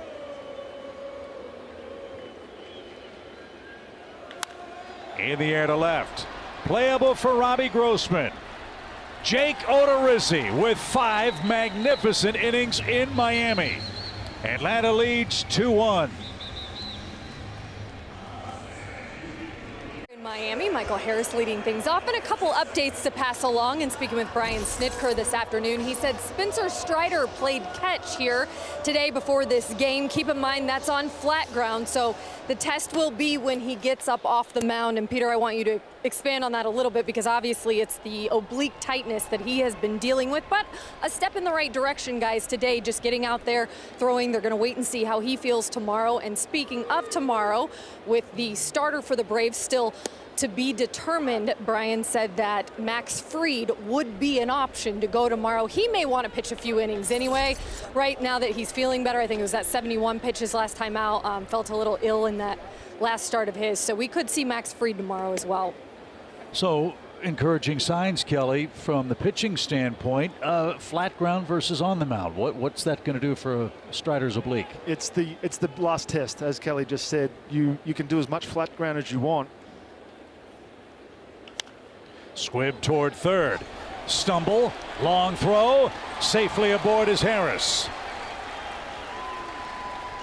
That ball had a lot of English on it. Grosjean's a nice job to keep it from squibbing down the line. That could have been big trouble. Instead, it's an infield hit and a good start to the Atlanta 6th. See him fight this one off.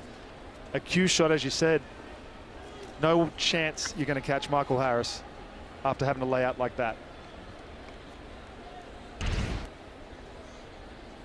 So Robbie Grossman, the batter, he has struck out twice. He'll flip around and hit left-handed now. This is where most of his power has come from. Let's see if Atlanta tries to put Harris in play. Michael's stolen 20 bases. Needs some insurance here in the 6th inning. Just to go back to the flat ground versus mound. When I was recovering from Tommy John the first time before I had surgery, I tried to rehab it, and I got all the way out to 120, 140 feet on flat ground and had no issues. The minute I tried to throw my first bullpen, my elbow went again.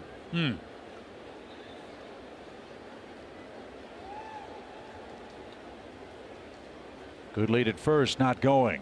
Pitch cut on a miss. Strike one from Oscar Brazoban, who will work his first full inning. Mets lead game 2 against the Nationals, 1-0 New York. If Atlanta wins this one, doesn't matter what the Mets do. We're up 2-1 after 5. Acuna on deck. Harris another half step on that lead. Not going. I think you'll see Michael go in this at bat. He's not very quick to the plate. Stallings is a Gold Glover, but if you give him that much time, Michael could have this stolen easily. Room in left center for Robbie Grossman. Shift on for him on the infield. The 1-1 pitch instead to first.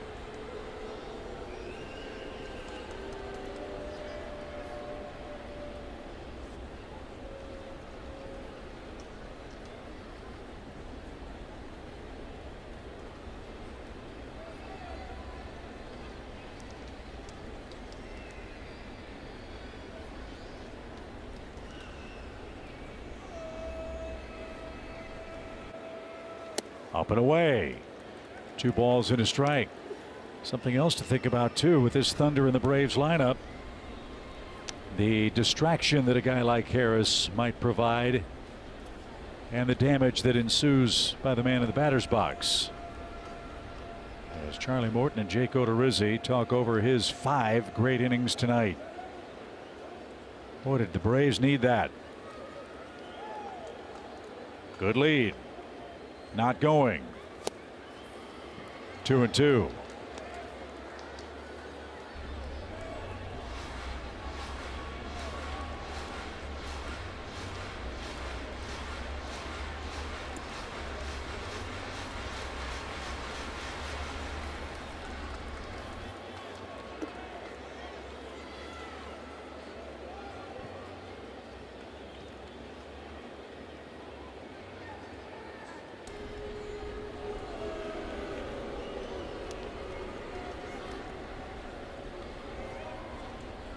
Jordan Groshans, the third baseman, now moving a lot closer to the second base bag.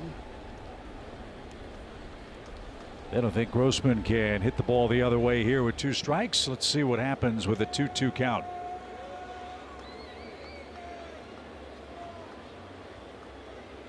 Harris not going. And a good take. Full count.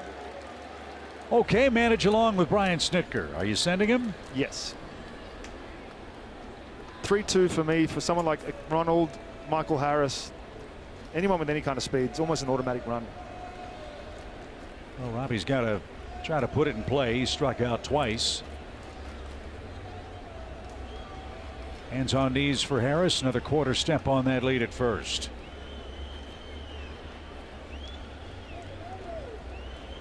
The 3-2. And Grossman calls time.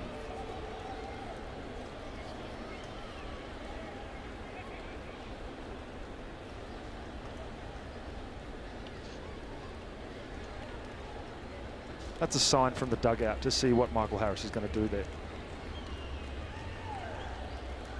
He's going.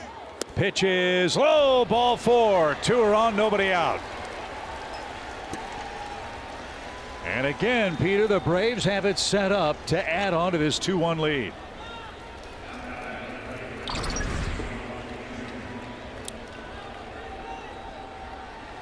Could have been called a strike, but it's tough to see with all those moving parts. Might have got away with one there, Chad. Will take advantage. Again, the Marlins have now walked 6 Braves hitters in this game. Atlanta scored just 1 of them. It is time to drop the hammer on these guys. 2-1 game, 2 on, nobody out. And the top of the order coming up. Acuna with a run scoring hit in the second.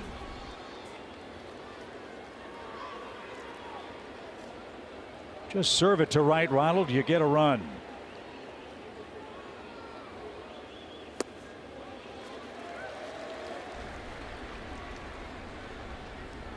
There's some serious movement on that cutter. That's almost clipping the bottom of the zone, and it's bouncing in front of Stallings almost every time.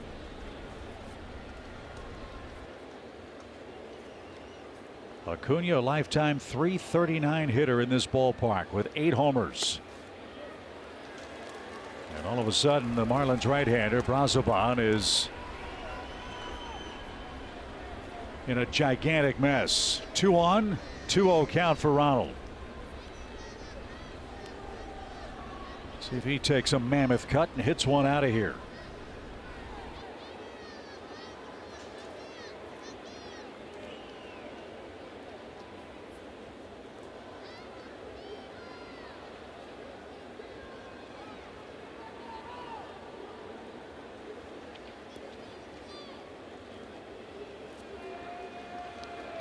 Ronald's 2 for 2 against Brazoban. The pitch. Low, ball 3.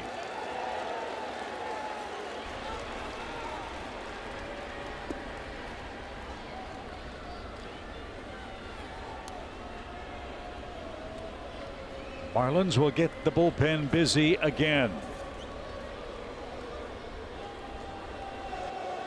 Does Acuna have the hit privilege? I was just going to say, I'd assume he's got the green light, but given what we've seen from Brazoban to this point, I wouldn't think he'd swing unless it's a real cookie.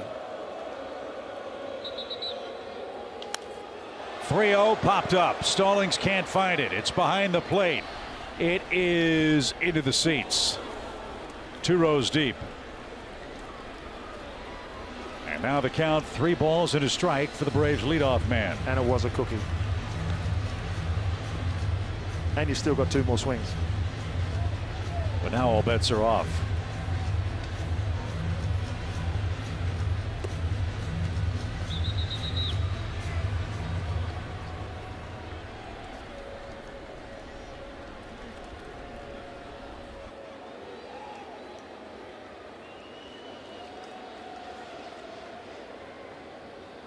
On the ground toward third. Race to the bag for 1. Long throw. Acuna beat that.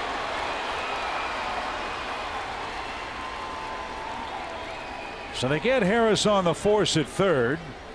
Grossman safely in at second. Acuna beats the rap at first, and Dansby hits with 2 on, but now 1 out.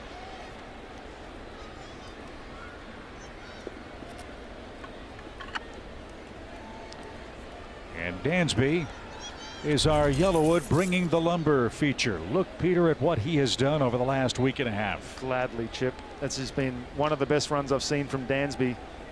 Reached base safely in 11 of 14 games.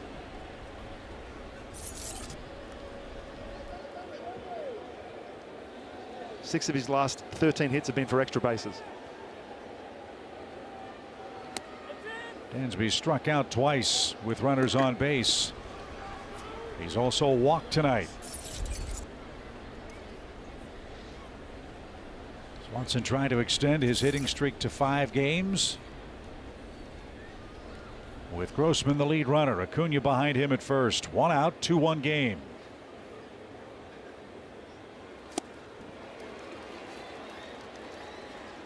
Boy, the weight of every pitch, every sequence is mounting. The Braves have had chances with base runners in every inning of this game. They have a 1-run lead. They have 2 more on here in the top of the 6th.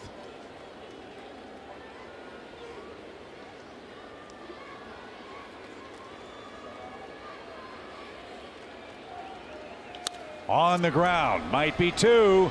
There's 1, and they got him. A double play. Again, the Braves can't take advantage of Marlins' generosity in the 6th. Atlanta might take a look at this bang-bang play at first. For the moment, it's an inning-ending double play, and it's a 2-1 Braves advantage. And Atlanta will not review the call at first. Top of the order in Miami's 6th, 2-1 Atlanta.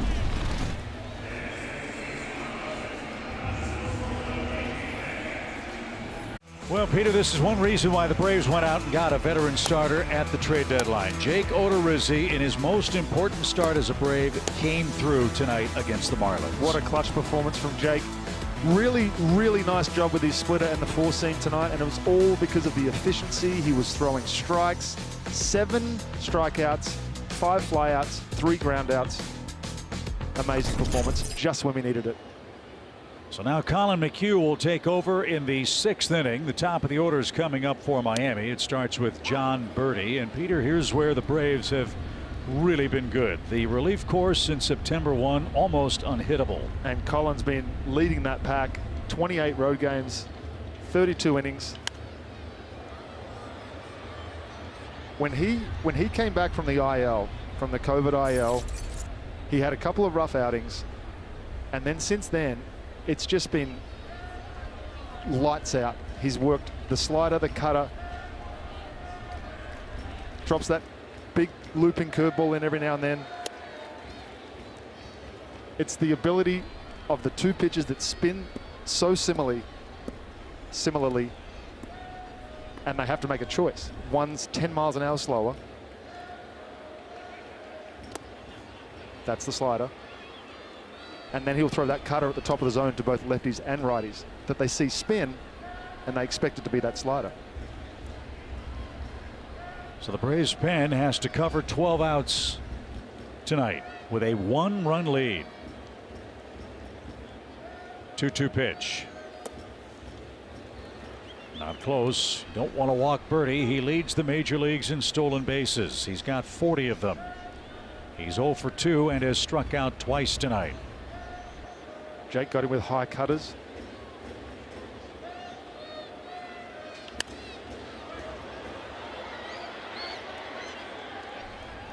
Birdie looking for that, fought it off.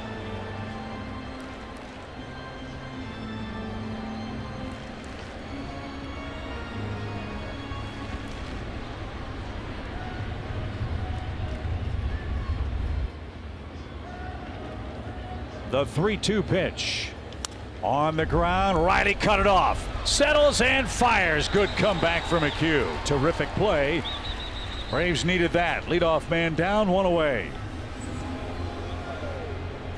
Not only is this a terrific play, in the situation that we're in right now, leadoff base runner, top of their lineup, could have been huge, but Riley ranges to his left, gloves it, sets his feet, makes a great sidearm throw. Right on the money to Matt.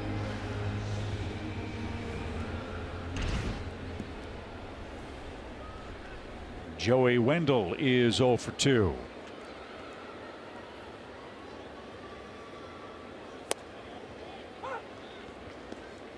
Nothing wrong with 93 center cut. Strike one.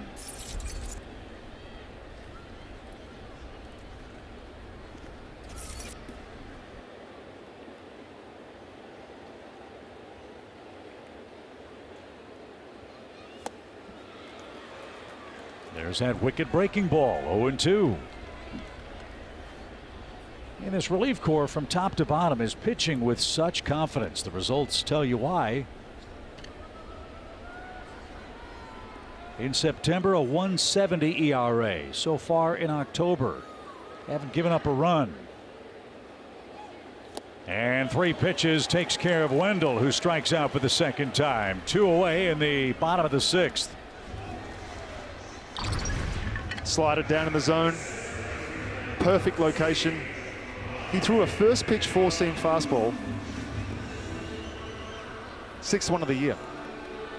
Check out those numbers. Since September 1st, my Braves bullpen leads the world in almost everything. Brian De La Cruz takes a strike. I mean, that's the other big part of it.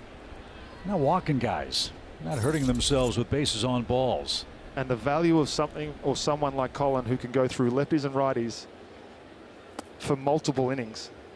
Think about how huge that can be in the playoffs.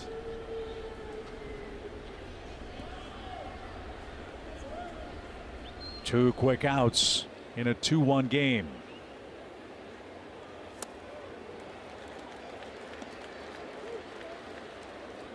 And he's like a fly fisherman, isn't he? Just setting that lure on the outside corner and then working it away, away, away.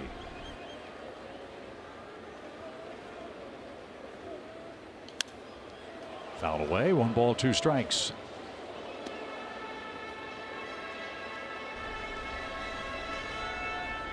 It's been a while since I've seen one of those big, slow curveballs. He usually saves it for left-handed hitters, but I'd be interested to see if he tries it here.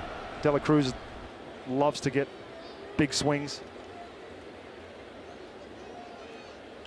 Fly ball toward left. Grossman retreats. Can't get it. That'll bounce off the fence. De La Cruz on his way to second, and he'll slide in safely with a 2-strike, 2-out double.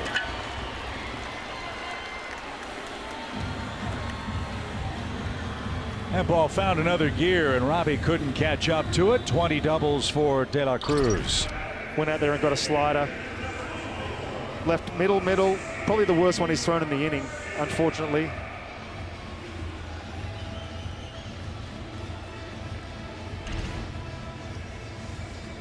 So a mistake costs him a hit, but not a run. And now Avisail Garcia bats. He has struck out swinging twice.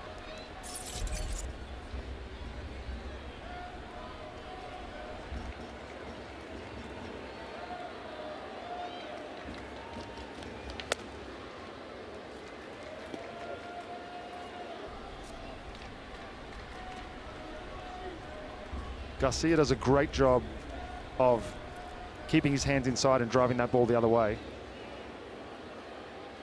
With that cutter, I think he can get him. High strike evens the count. Braves are playing Garcia slightly to pull. Orlando Arcia near the second base bag. Matt Olson well off the line at first. Acuna has the great arm in right, as you know. De La Cruz can pick him up and put him down. If the ball's hit to right, might have action from Acuna. 1-1 pitch. We're going to have action with Acuna, but this one's going to settle into his glove. And Colin McHugh, terrific work. The Braves bullpen holds serve, and we head to the 7th. Riley, d'Arnaud, and Olson look for some insurance in Game 2.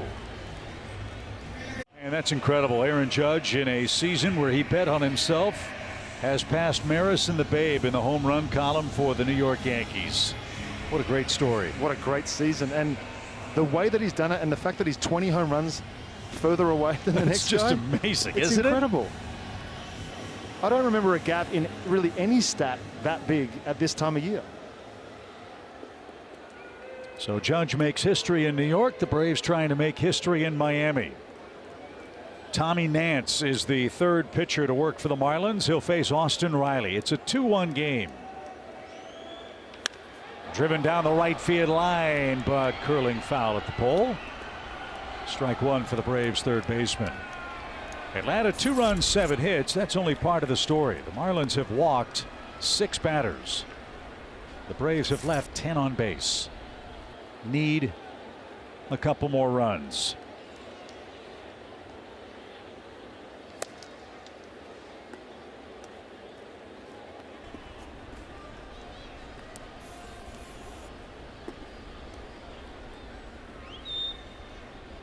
Nance was with the Cubs during spring training. The Marlins got him at the end of March.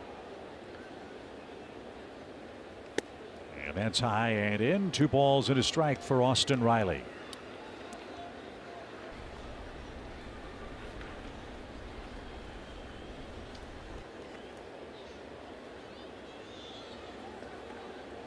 Riley's 1 for 3 against this man. That hit a double.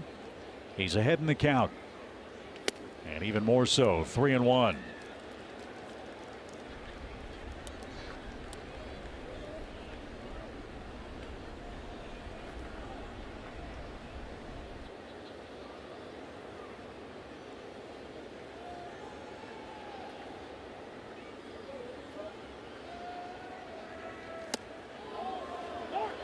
He didn't go. Riley draws a leadoff walk on a check swing. I think Austin thought he went. So the 7th walk issued by the Marlins, a leadoff pass in a 1-run game. Let's move him along. Here's d'Arnaud, who's had the best offensive night with 2 hits. Thank you. Could have gone. Those can go either way almost every time, it feels like. Well, it went the right way for us.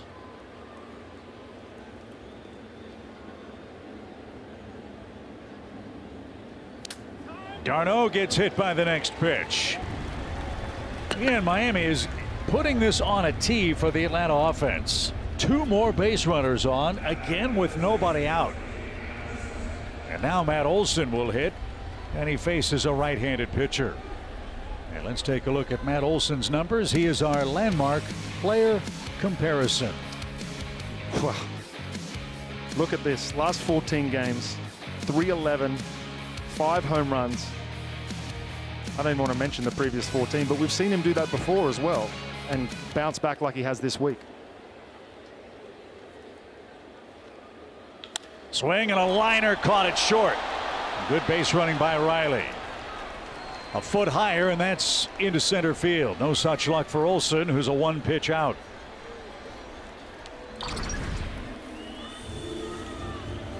What a great job staying back on another curveball. He throws his curveball 50% of the time. We've seen a lot of them already. He obviously saw that from the on-deck circle.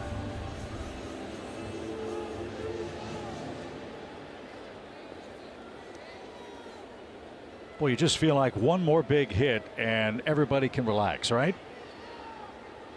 Contreras has the biggest hit in the game for the Braves.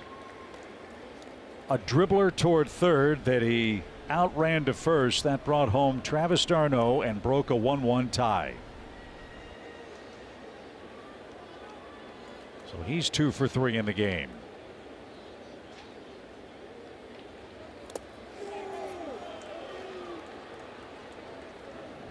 And Nance is all over the place.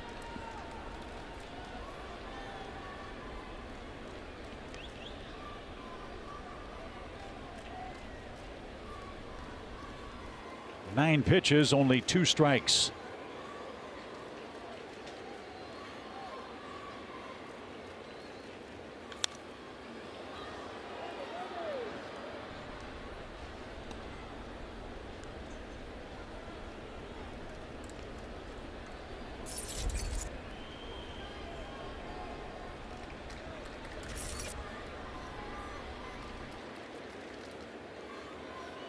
Riley, the lead runner at second for the Braves. d'Arnaud, hit by a pitch, stands at first with 1 out.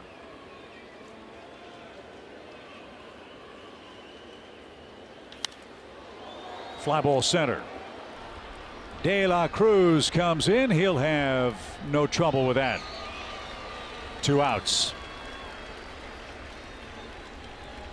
Hope you'll stick around for the stretch. It's presented by Georgia Natural Gas. Guys, we'll be talking about the clutch start for Jake Odorizzi.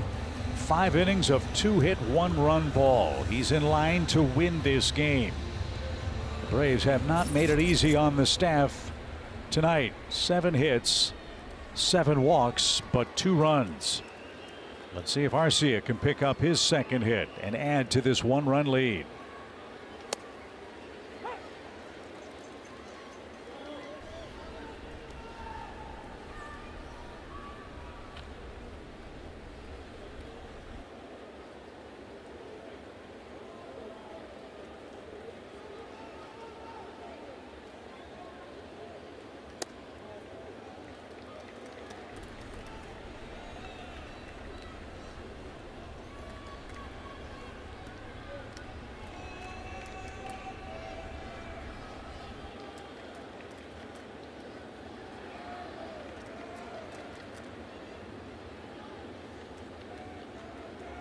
Up the middle, right behind the bag at second, and the play made. And that'll force out d'Arnaud. Atlanta 2 on, nobody out. Can't add to the lead. What a ball game. A nail biter in Miami, but the good guys lead it 2-1 as we send you to the stretch. For the Braves here in game 2 in Miami, 2-1 is your score as we head to the bottom of the 7th inning. We got tonight, we've got tomorrow as we cut to the chase. Atlanta 1 win away from claiming its 5th consecutive National League Eastern Division title. Braves cut to the chase on Bally Sports South and Bally Sports Southeast is presented by Texas Pete, sauce like you mean it. Speaking of terrific, how about Raisel Iglesias, Peter? What an addition he has been since coming over at the deadline from the Angels. Do you remember we got him for Jesse Chavez as well? So that's makes it even more perfect, but he has been incredible. I liked him in Cincinnati, the multiple arm angles. He can come at you with all different kinds of pitches depending on how he's feeling that day. Doesn't matter if you're left-handed, right-handed, he's got something for you. The positive for the Braves out of the disappointing start to the series was all the key guys that Brian Snitker can deploy here over the final 3 innings got a day of rest, including Iglesias, who needed one. And he will face Sanchez, Anderson, and Stalling. Sanchez homered in the 4th inning. That's the only Marlins run tonight.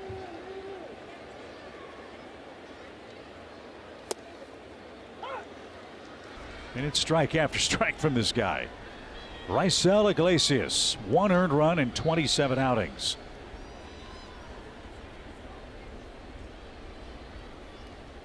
And so, Kelly, as Raisel checks his PitchCom device, I know you and Jesse chatted about what this guy has meant to the bullpen earlier today.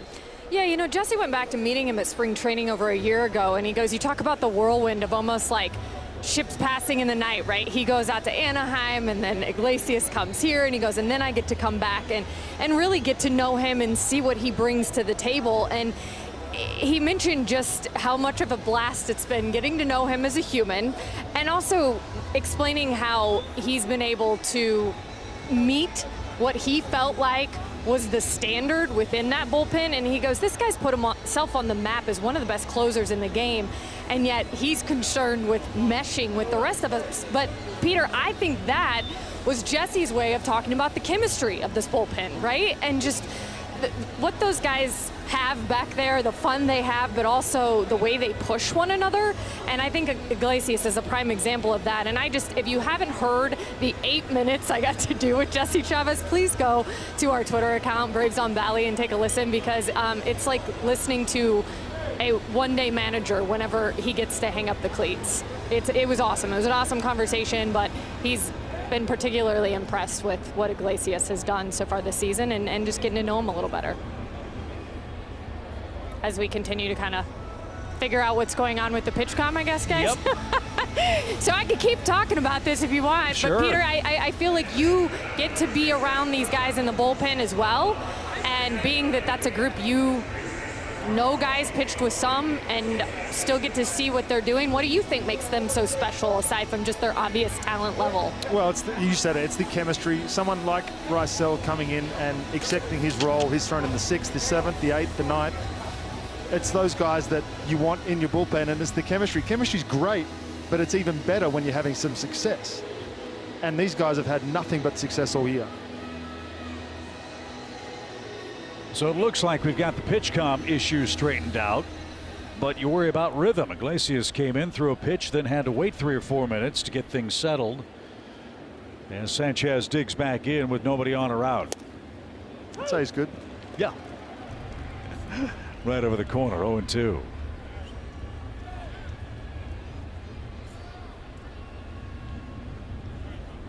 Okay, now we've got a device that's going to work.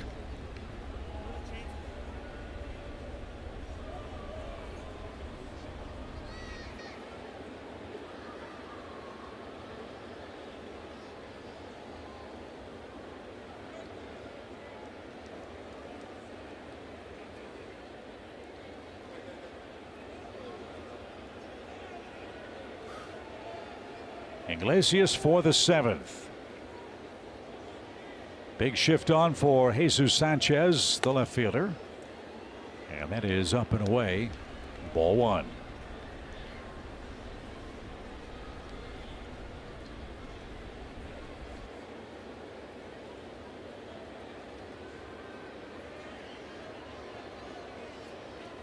Swing and a miss. Good start to the inning.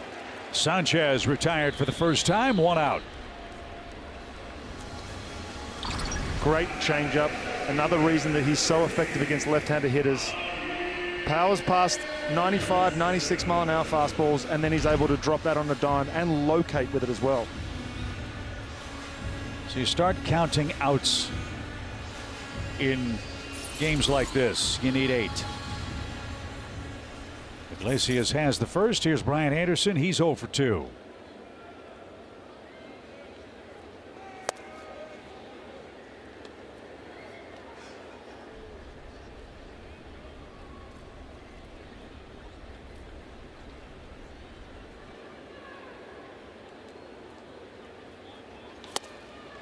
look at that ball move. Whew. That's the changeup, front door changeup to a right-handed hitter. Obviously, he throws a lot of sinkers. So to have that as a backup or as a tunneling pitch off of that, so effective.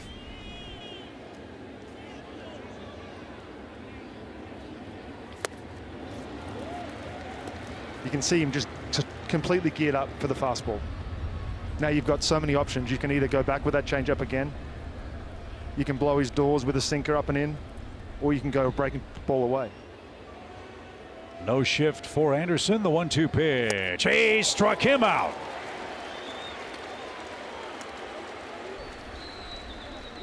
Two outs in the 7th. What a clinic in location. Did not miss. Everything was in. That's a great job by Travis and Rysel, recognizing Anderson's aggression. Stallings 1 for 2, a bloop single in the 2nd accounts for that hit.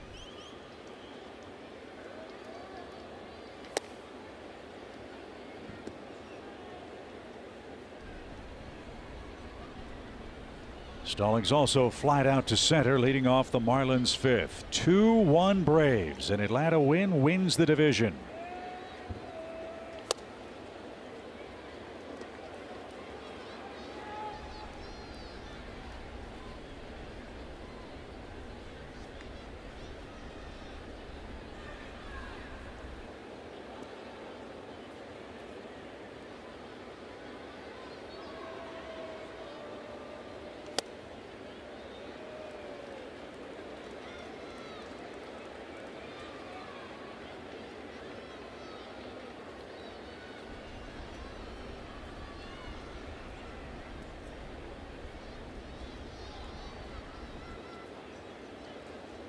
The 3-0 pitch. He had the green light. Thank you very much. 3-1 the count.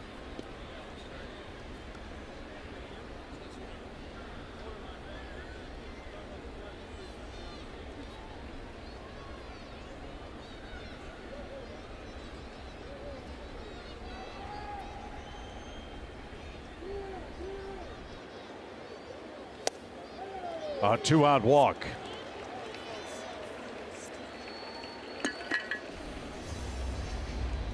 So Groshans will hit with a man aboard in the Marlins 7th. The young third baseman for the Fish is 0 for 2. He has flied out and grounded out.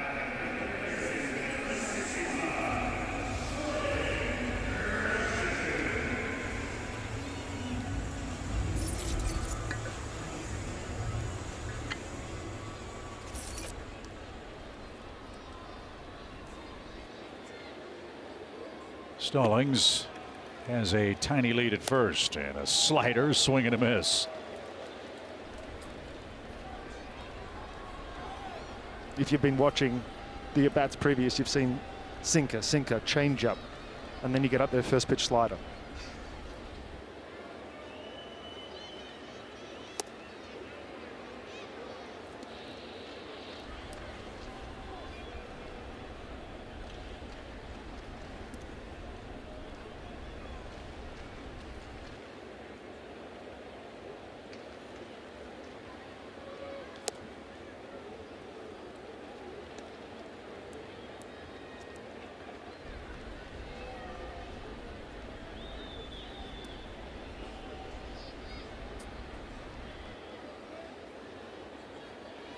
Riley hugs the line at third with a 2-1 pitch.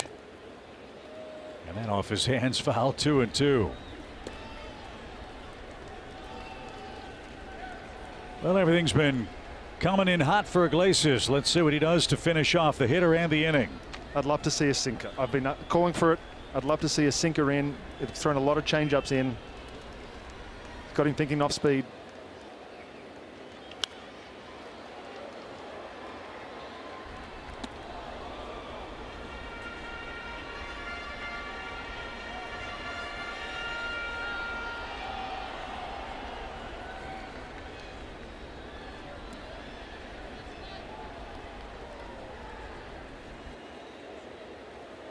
Again, the 2-2 pitch. Struck him out. Iglesias with 3 strikeouts in the 7th inning. He gets Sanchez to swing and miss. Then Brian Anderson comes up. He strikes out swinging after a 2-out walk. Groshans punches his ticket and sends us to the 8th. We mentioned earlier on August the 14th, the Braves were in Miami and Michael Harris in a 1-0 game did that to Tanner Scott. Atlanta came back, eventually won the game, Peter, in extra innings. This game has a similar feel tonight with so much on the line. That swing was the swing that sort of put Michael on the mat for me. That was something that you don't see a lot. Lefty-lefty matchup, 100 miles an hour, left center. So that blow was our T-Mobile coverage cam, the best coverage in the game, and now it's lefty-lefty, Tanner Scott and Michael Harris. You don't think Tanner Scott remembered that too? First pitch slider.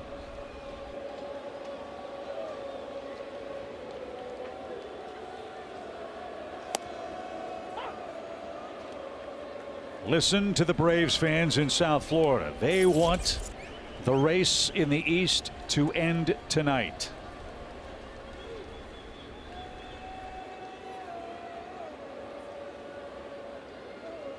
On the ground to first. Race to the bag. It is close and just in time. Nicely done by Lewin Diaz. And Harris is the first out. Really good job picking up his pitcher there. Tanner's left-handed pitcher falls off to the third base side. Didn't exactly bust it over there when Michael running.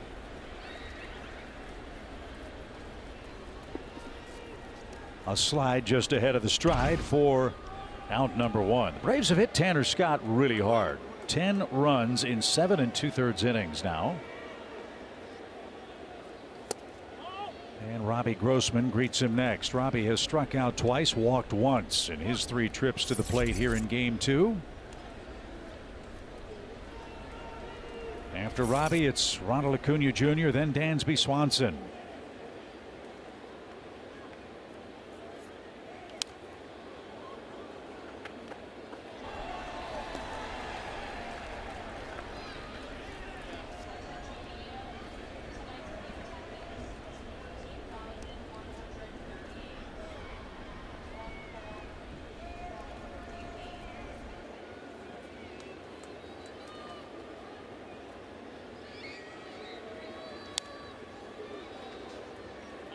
Grossman now behind, 1 ball, 2 strikes. 14,138 fans paid to see the Braves and Marlins tonight. They have been treated to a nail biter.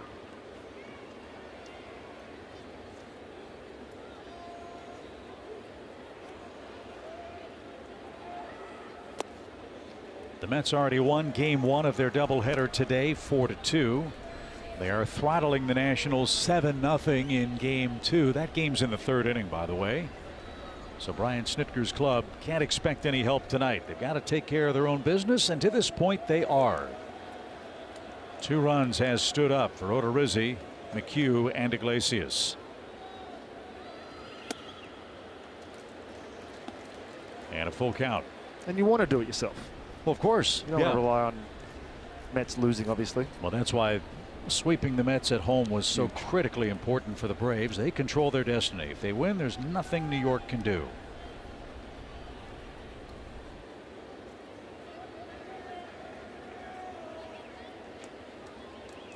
Three balls, 2 strikes.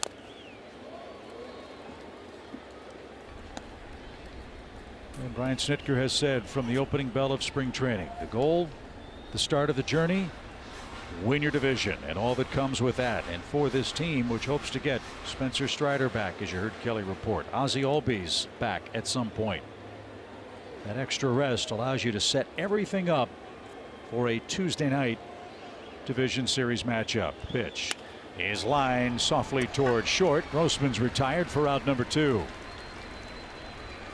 So the top of the order, Ronald Acuna Jr. is coming up. He's got an RBI hit. Let's see if he can provide another after a quick word from Zaxby's. Try Zaxby's Chicken Finger Plate with Tongue Torch, Zax Sauce, or any of our sauces.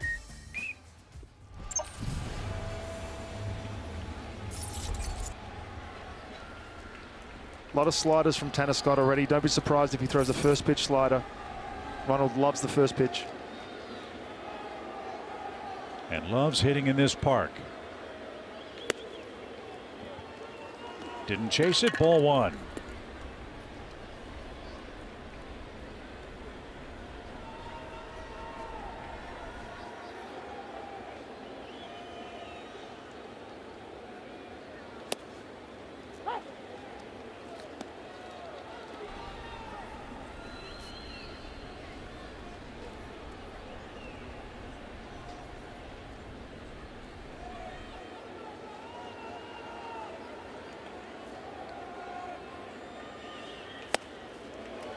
'97 center cut.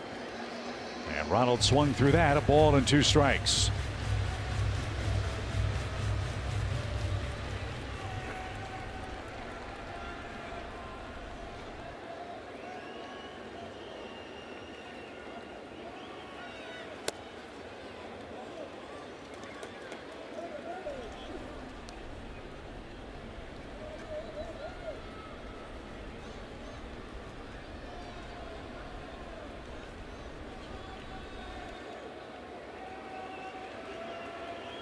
The 2-2 pitch.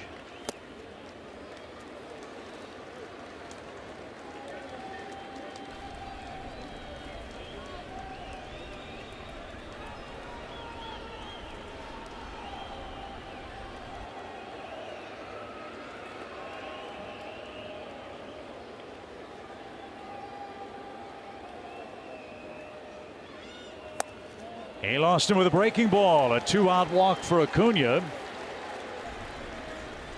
That's the 8th walk issued by the Marlins staff in tonight's game. And the rally continues with Dansby Swanson coming up.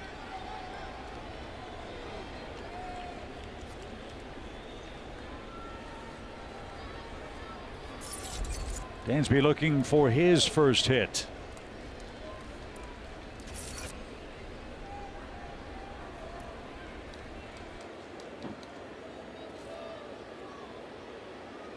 Scott stares at Acuna, who's got a good lead. The pitch. Right there, a strike.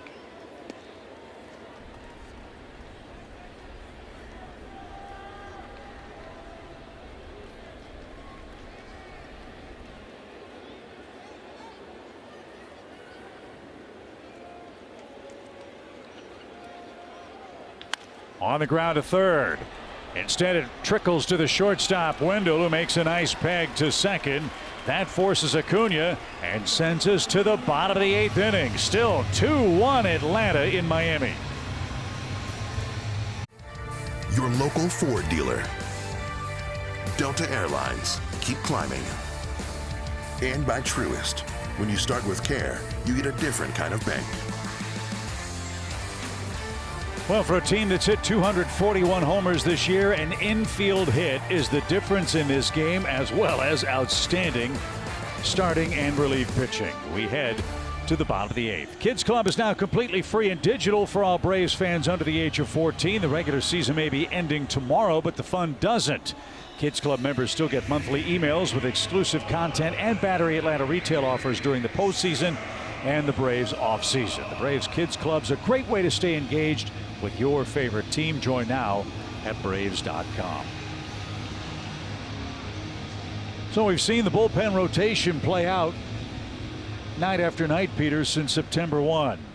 McHugh, Iglesias, now Minter for the 8th and the 9th place hitter starting for the Marlins. It's Charles LeBlanc who's going to pinch hit for Lewin Diaz. LeBlanc's hit the Braves well this year. Native of Quebec, and he takes ball 1.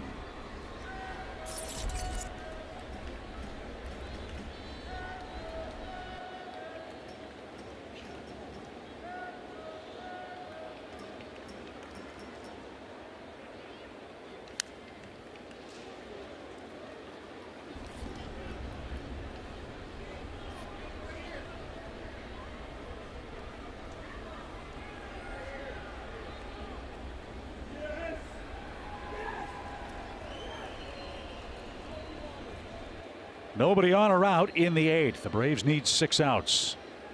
We lead by a run.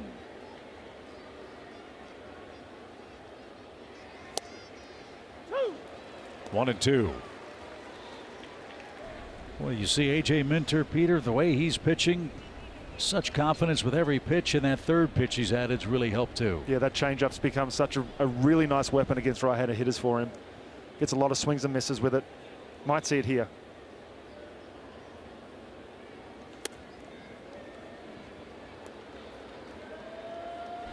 But up and out of the zone, it's 2 balls, 2 strikes. And the beautiful part is you can throw that cutter off of that miss of the changeup. So even though he missed, he's able to throw something off of that, or he can go back to that changeup too.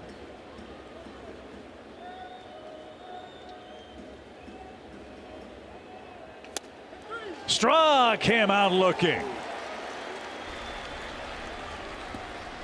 Good start to the 8th. Now to the top of the order, 1 out.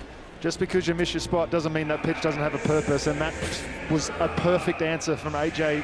98, dotted on the outside corner, obviously looking for a changeup. Couldn't pull the trigger. The age-old saying in baseball, down and away strike. That was perfectly placed. Now Birdie, the batter, he's 0 for 3. Riley took away a hit from him. Last time up, that was in the 6th. Not this time, though. That's hitting to left field. Grossman has to hurry. Birdie around first, on his way to second, and he's going to make it standing up. Tying run aboard with 1 out in the 8th.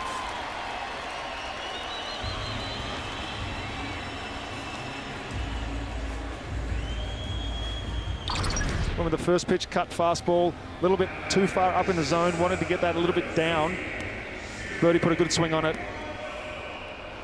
As you said, time run at second base. Time for AJ to knuckle down.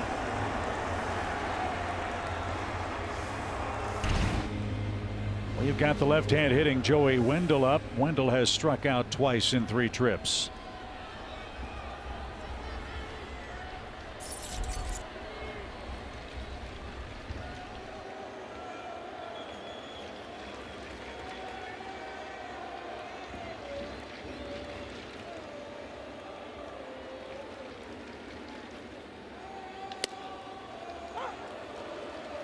Would the Marlins think about a stolen base with Birdie and a left-handed pitcher on the mound here in a 1-run game?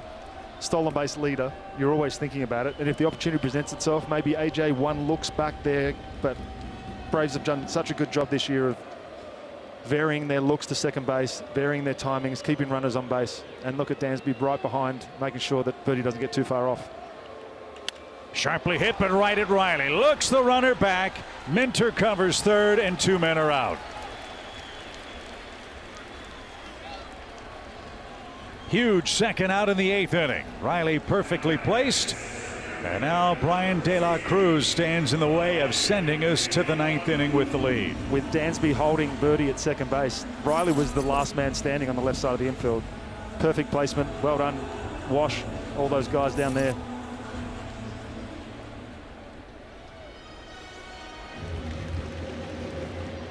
And De La Cruz has been the hottest Marlins hitter. He's 1 for 3 tonight. He's doubled.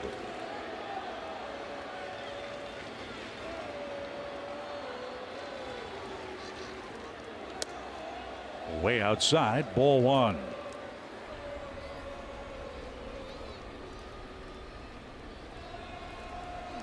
De La Cruz 0 for 3 with a couple of strikeouts against Minter head-to-head.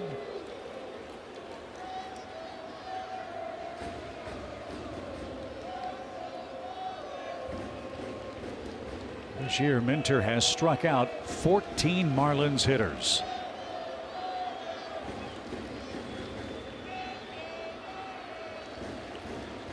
One ball, no strikes.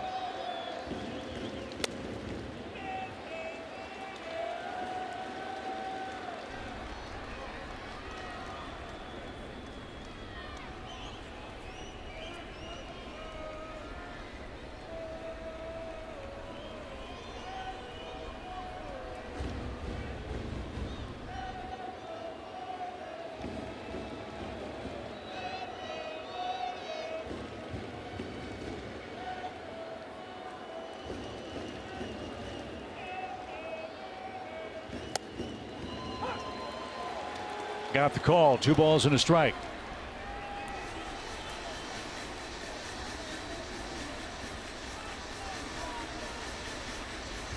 Cruz thinks he knows something. As Minter comes set with a 2-1 count.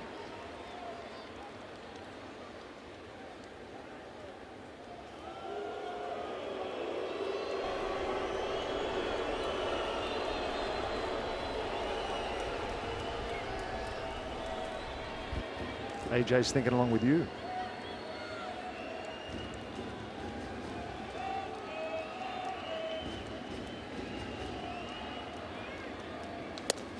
Strike two.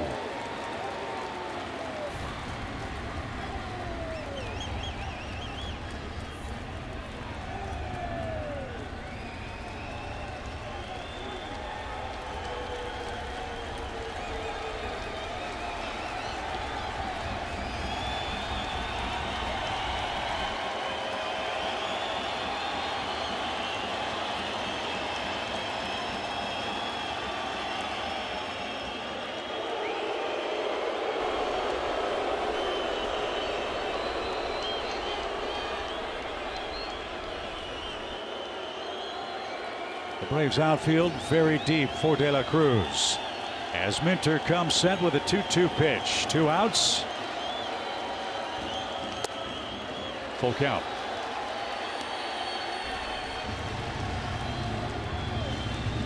You might see the reverse sequence. He went 2-2 changeup, and then he went a fastball to strike out LeBlanc. Now you might see a 3-2 changeup with the base open. I know it's the go-ahead run. If he can just get it anywhere around the zone, he'll get a swing and miss. AJ's got the sign he likes. 3-2 count.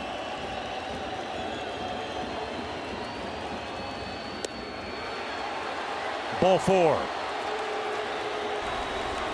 The inning continues. 2 on, 2 out.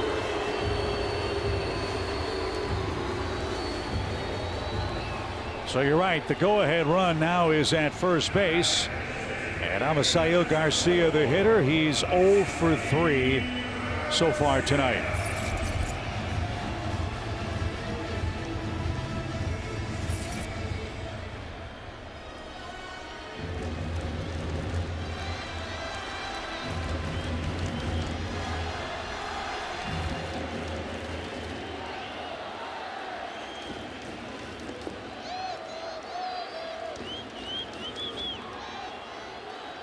Two on, 2 out.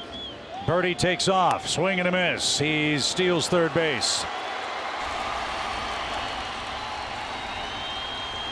So that puts a little more pressure on Travis d'Arnaud. Anything in the dirt, he's got to sacrifice himself. 2 pitches in a row, AJ went with a no look to second base. Birdie read that beautifully, took off, stole it easily. That steal also forces you to make a clean play on the infield. Garcia down a strike.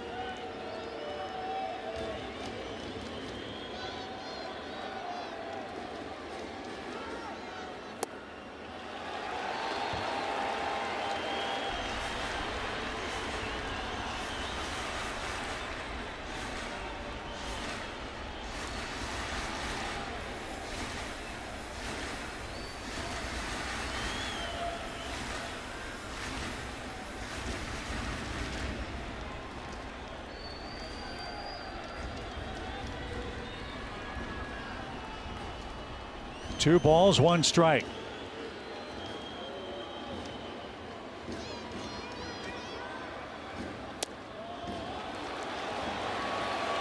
He's had trouble locating that changeup. It's 3 in a row now. I can't see anything specific, but he's just not able to get it over the plate. So Garcia in the driver's seat now. 3 balls and a strike. Jesus Sanchez is the man on deck.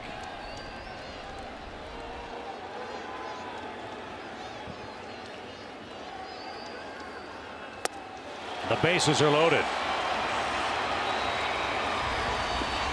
Now no place to put Sanchez. Rick Kranitz will make a visit to the mound here.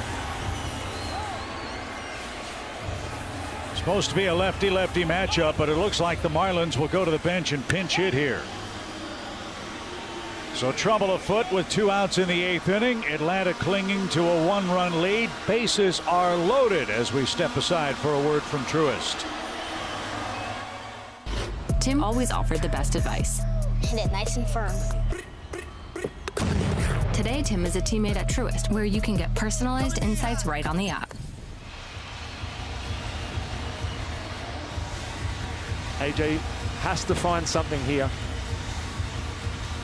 Hopefully Cranny's out there. It's nothing but a breather. He's not going to be talking specifics right now. Give him a reset. He looked great first 2 batters. Time to bear down, make a pitch. Nick Fortes, one of the Marlins catchers, will pinch hit for Sanchez.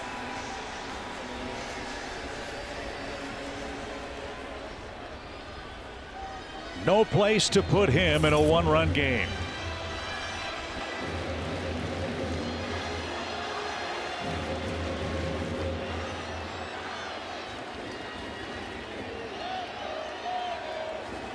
Birdie the tying run. De La Cruz the leading run at second. Garcia at first. The pitch. Good. Cut and fouled straight back. I almost said before that pitch that really important to throw a first pitch strike based on walking the hitter in front of you. You got the bases loaded, but then again you think about it, the bases are loaded. That could be the best pitch you see of the whole at bat. Very important to get ahead though.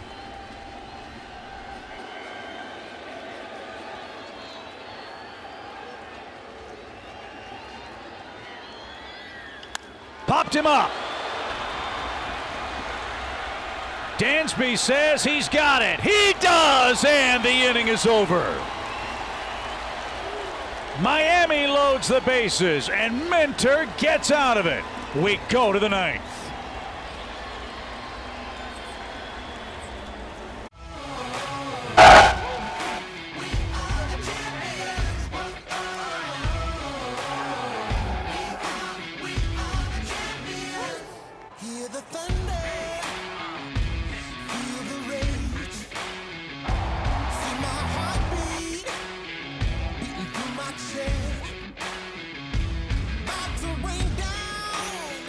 Well, those happy scenes sum up things for the Braves over the last 4 seasons.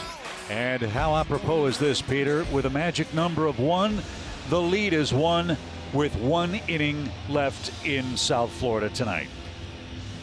I'd like it to be a little bit more after this inning, but right. I'm glad you could get that out. That's good. I'm panicking over here a little bit. What a job by A.J. Minter. Bases loaded, gets a pop-up. And now Atlanta will have the 3, 4, 5 hitters coming up in the 9th inning against Dylan Floro, who's the first of 3 changes for Don Mattingly's Fighting Fish. And that's squibbed foul for strike 1. Peyton Burdick is in left field. Charles LeBlanc takes over at first base for Miami. And Dylan Floro is the 4th Marlins reliever tonight.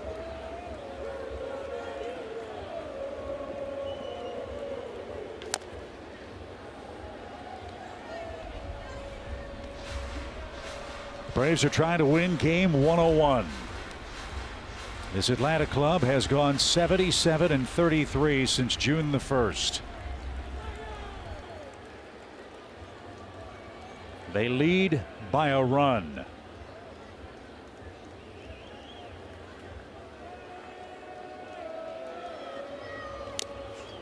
Good cut by Riley, fouled straight back.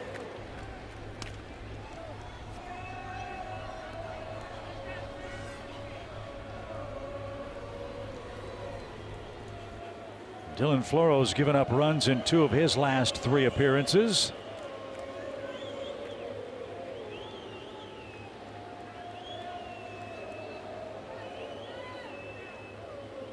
Driven toward right.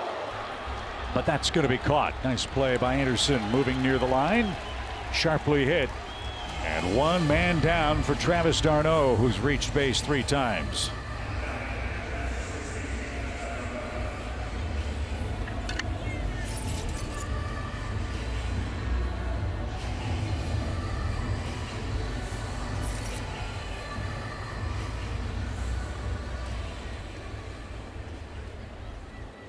A single, a double, and the go-ahead run scored by the Braves catcher Travis d'Arnaud. That came on an infield hit back in the 5th.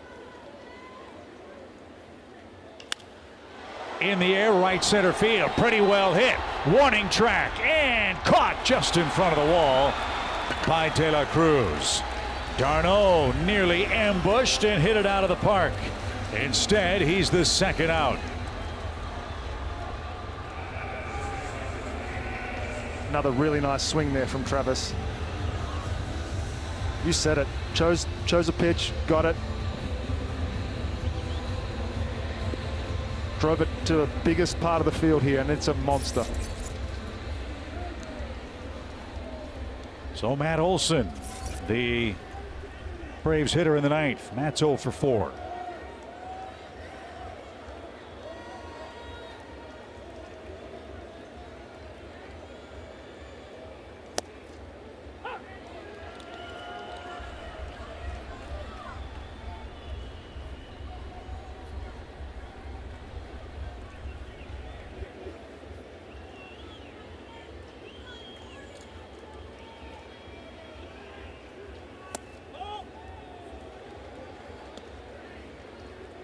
Dylan Floro trying to do something that no Marlins pitcher tonight has done, and that is pitch a frame without a base runner. Kenley Jansen is getting ready for the bottom of the 9th inning. Let's see if Olson can park one and make it a 2-run lead.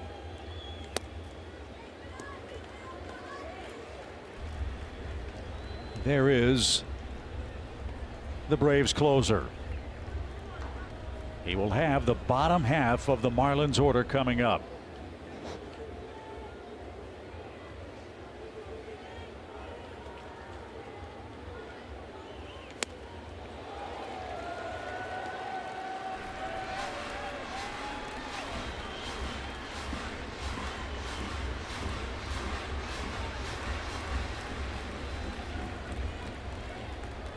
That man got the train started with 5 great innings. Jake Odorizzi is in line to win the biggest game of the year. As Olson smokes one into right field, a 2-strike, 2-out hit for him. And that'll bring up the Braves all-star William Contreras. 2 huge hits. The second one turned into the go-ahead run.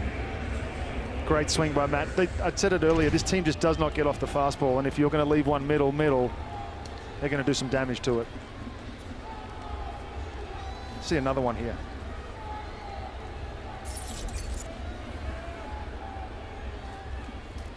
Contreras, a 20-homer man for the Braves.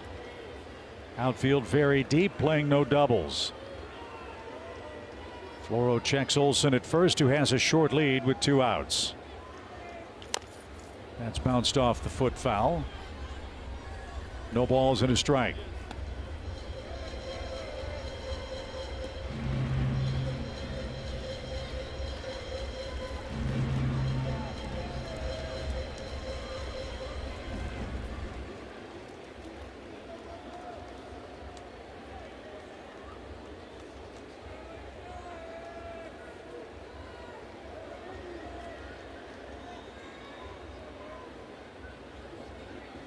Almost hit him. Remember the defensive changes for the Marlins. Peyton Burdick is the new left fielder. He just checked into the game. If Contreras hits one into the left field corner, see what kind of jump Olson gets. Challenge that kid's arm and try to add on. But you got to make contact first. 1 ball, 1 strike.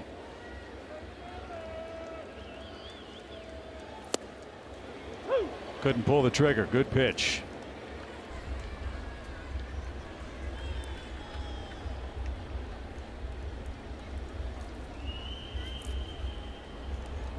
Floro is similar to Iglesias in the way that he's able to throw a sinker and a changeup to the inside part of the plate to right-handed hitters. Now the 1-2. Swing and a miss. So we go to the bottom of the 9th inning. The division title is on the line. The Braves need 3 outs with a 1-run lead. Braves victory. We will have extended Braves live coverage of the Eastern Division Championship celebration. It's presented by Xfinity. The Braves live post-game show standing by. And the way Kenley Jansen is pitching right now, Peter, who better to get the final 3 outs in a 1-run game on the road with all the marbles on the table? Yeah, he's found something the last few games. The cutter is back. He's been able to throw the sinker as well, and he's gone to that slider whenever he needs to, but he's been really effective, especially against the Marlins. 27 games, a 1.29 ERA, and 17 of 18 save opportunities. Kenley right now tied for 8th place all-time on the big league save list. He's tied with Hall of Famer Dennis Eckersley. He's passed Troy Percival, Jeff Reardon, Jonathan Papelbon, and Joe Nathan in this year alone. Wow. So a remarkable year for Jansen. He will face Brian Anderson, Jacob Stallings, and Jordan Groshans in the 9th inning. The Braves have a 2-1 lead. Brian Anderson is 0 for 3 tonight.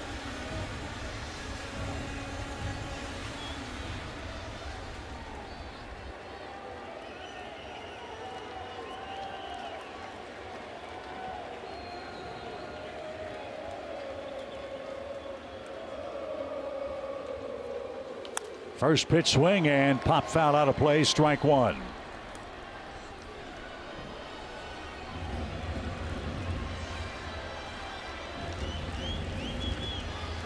Jansen has 7 saves in his last 9 outings. He has rediscovered the magic, and he's gotten ahead of Anderson with the first pitch.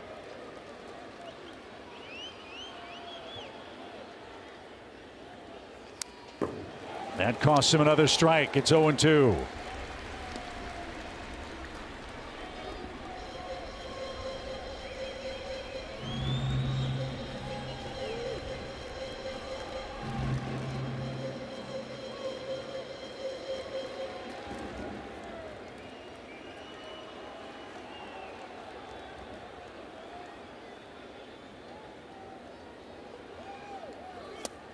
Strike 3.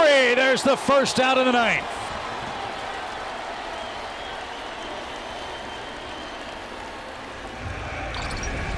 Yep, we need 2 more. Cut out bottom of the zone. 3rd one of the at-bat. When Kenley's on with a cutter like this, it's a really tough assignment for right-handed hitters especially.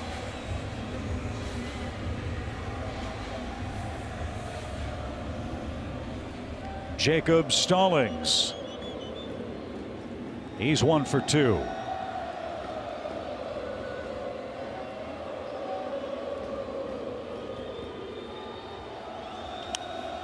He gets ahead of him. And that, to me, Peter's the biggest difference over the last 3 weeks. Strike 1 changes the whole at bat, and especially in the 9th inning. The last thing you want to do is give anybody in that dugout hope.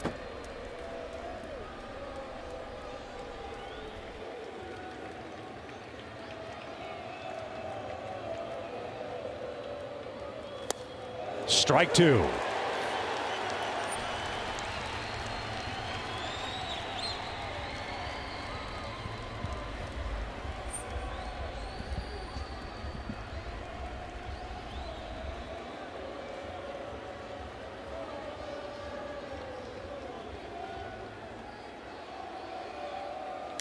Two outs.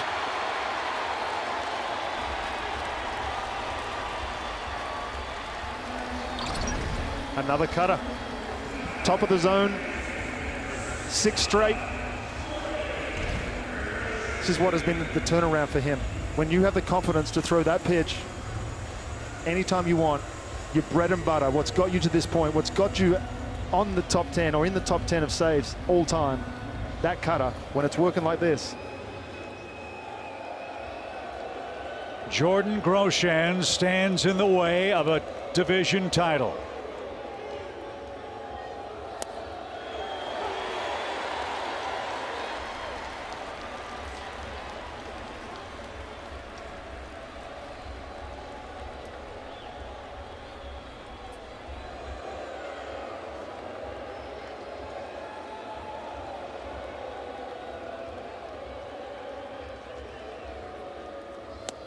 One more strike.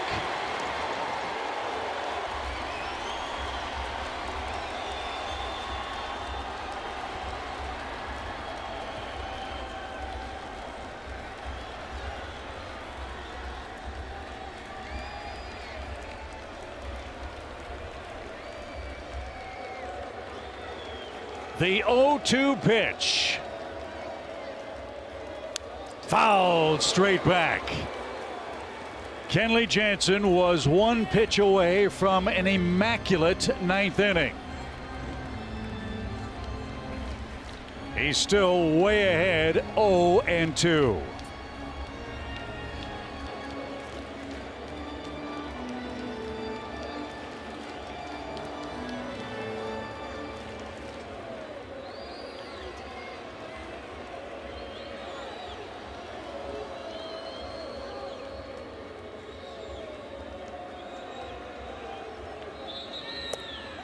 Just off the plate.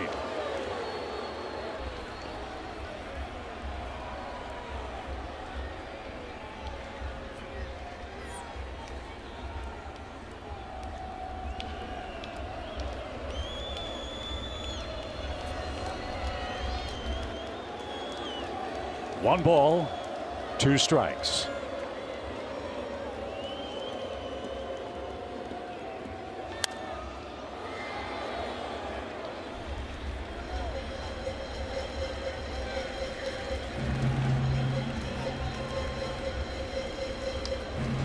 The Braves at the top of the dugout, hoping to complete the most improbable of divisional comebacks. This team was 10.5 games out of first place. They can win the division with one more strike.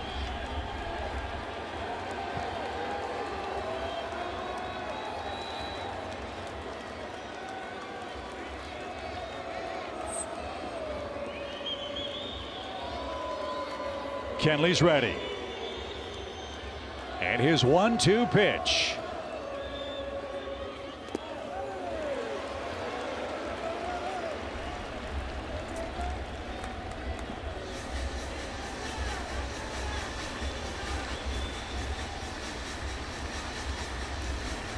What an at-bat by this young 22-year-old Marlin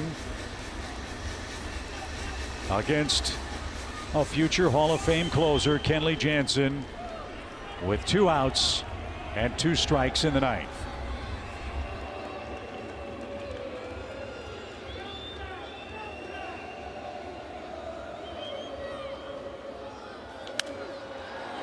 Fouled away. The duel continues. All right, Jordan, you put in a good at-bat. Now it's time to swing and miss. Kenley started the inning with 8 straight strikes, then a foul ball from Groshans. It spoiled an immaculate inning.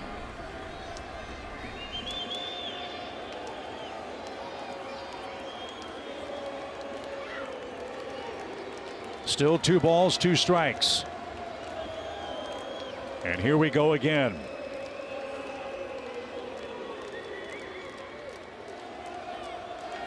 In the air right. Ronald is there, and the Braves have won the East.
What a performance. What a year. What a last 2 weeks. What a team. Look at the emotion. I mean, Jake Odorizzi came over the trade deadline, has had his ups and downs, put in a performance of the ages tonight.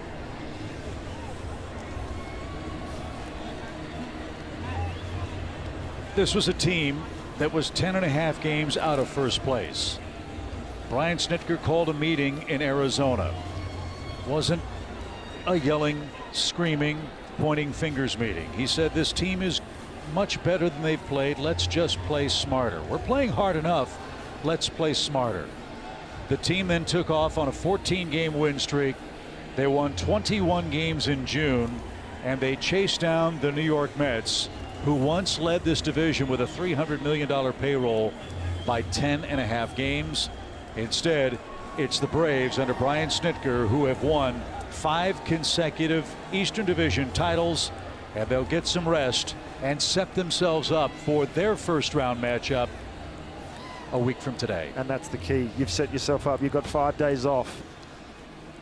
Just an absolutely remarkable performance, and never lost sight of the end goal. Never gave up. Never at one point did you ever see anyone on that squad doubt themselves, doubt anyone else on that team.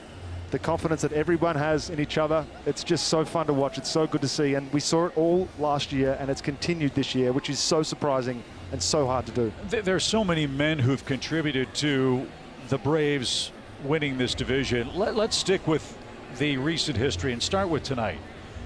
When the Braves needed a big start from Jake Odorizzi, who, let's be honest, had not pitched all that successfully since coming over from the Astros. This man, a veteran pitcher who's pitched in big games before, gave Atlanta 5 innings of 2-hit ball on a night where the Braves offense really struggled to get any traction. They had 14 men left on base, and Odorizzi, McHugh, Iglesias, Minter, and Kenley Jansen, as they've done all year long, made that stand up. Just remarkable. That bullpen's just done it all year. It doesn't matter who you put out there. Every single person did their job. And for an extended period of time. We're not talking about a couple of weeks, Chip. We're talking about months on end that this bullpen, and really the whole pitching staff, has just figured it out and started dominating people. And how about the kids? Vaughn Grissom, Spencer Strider, Michael Harris, who you saw in that shot just a moment ago. Their first full season in the major leagues. They're part of a 5th consecutive division winning team. And it doesn't look like it's going to slow down. When you look at this core, when you look at this group, young guys coming through, this is going to be a good team for a long, long time. So Rick Kranitz with a victory cigar in the center of the diamond. The Braves were able to trumpet their success over the New York Mets. And the celebration has begun on the artificial turf on the infield here at Lone Depot Park in Miami. Look at the hugs.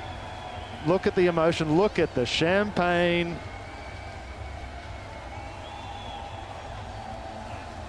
And look at the relief on the faces of this Braves team. Not relief that they didn't think it could happen, but the enormity of what they just did.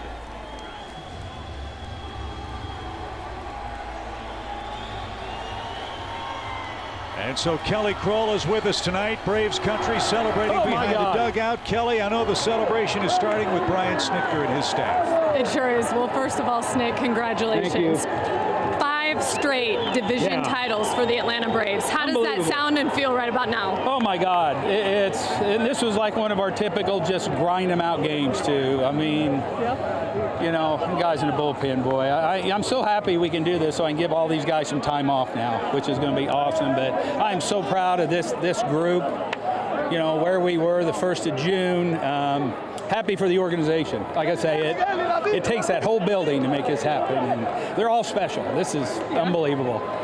Speaking of special, on June 1st, you're sitting 10.5 games back. Tonight, you're standing here as division champs. How'd you do it, and how rewarding was the climb back to the top?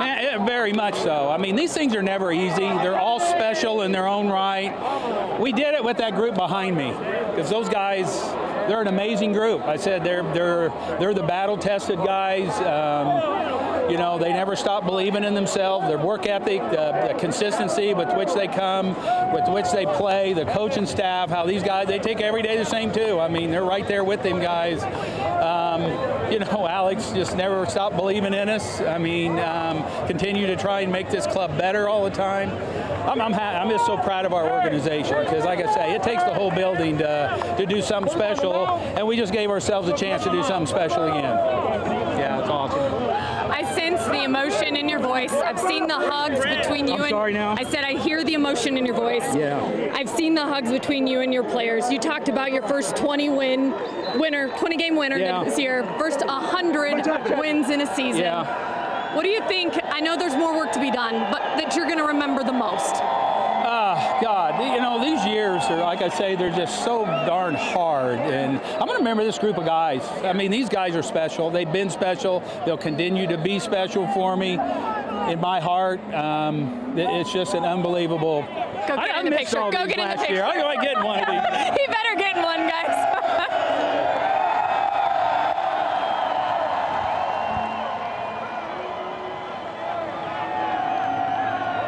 Peter, a picture like that never gets old, does it? He finally got him one. Snit finally got him one. Well deserved. He said it, the emotion in his voice. Look at how the players react to Snit. That's a player's manager right there. The Braves have won 100 games for the 9th time in team history, and they needed every single one of them to subdue the New York Mets in the division. That's the ball for the final out. And the Atlanta Braves will now get some rest and get ready for a Tuesday night showdown with either the Phillies or the St. Louis Cardinals as the interviews continue. Dansby Swanson Kelly, what a year for him. Unbelievable. And Dansby, we're going to make this quick so you can get in and celebrate. But a 5th straight division title for this team. You've been part of every single one of them. But this journey, what makes this one a little bit different, a little bit sweeter? They're all amazing. I mean, they're all so unique in their own ways. This year, coming off of what we did last year, is really tough to do. Just because you kind of put a target on your back, and you feel like you get everyone's best shot every night. And you know, I feel like we were really, really resilient this year. This group, this team. We fought every night, even when things weren't pretty early. We turned it on and haven't looked back since. I'll leave it with this for right now on the field, but you just said it, Snit just says it. You now have given yourself a chance to do something very special. What will it take to run it back again this year, Dansby? Great baseball. We have to continue to pitch the way we're doing. We got to continue to swing the bats, especially with people on base, which we weren't so great at tonight, myself included. But baseball is all about pitching. It's all about timely hitting and making plays behind your guys. So, yeah, it's a beautiful moment, and we're going to go enjoy every bit of it. You better. I'll be in there in a second. Congrats, Dansby. Guys. Great job, Kelly, and Dansby's exactly right. This was an incredibly resilient team, and they took off when these kids came up. But let's not forget, when Dansby Swanson moved to the 2nd spot in this lineup, he said at the end of May, his results at the plate were not up to his high standards. He took off, and so did Atlanta, and Kenley Jansen to Ronald Acuna Jr., who looked so joyful.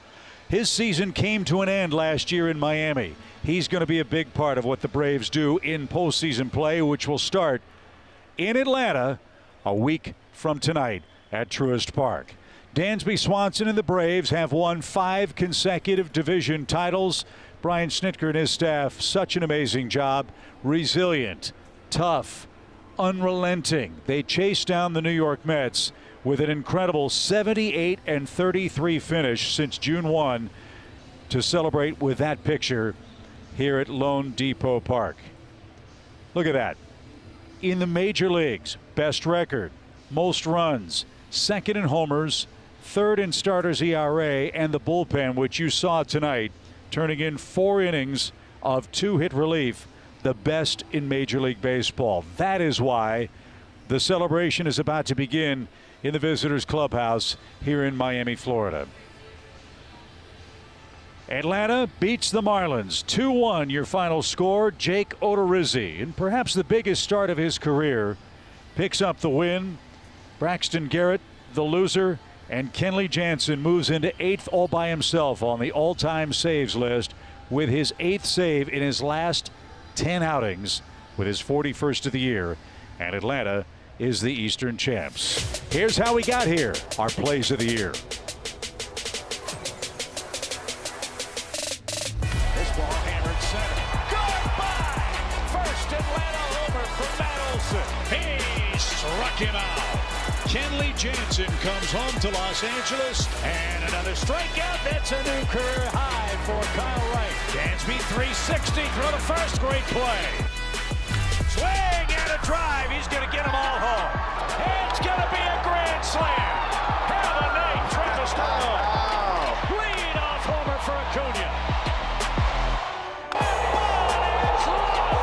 Fifth career grand slam for Ozzy Albies. Smoked and a diving catch it short. There's the first big league home run from Michael Harris. Let's go. A two-homer day for Dansby Swanson. Field, Harris on the run, lays out and makes a great catch.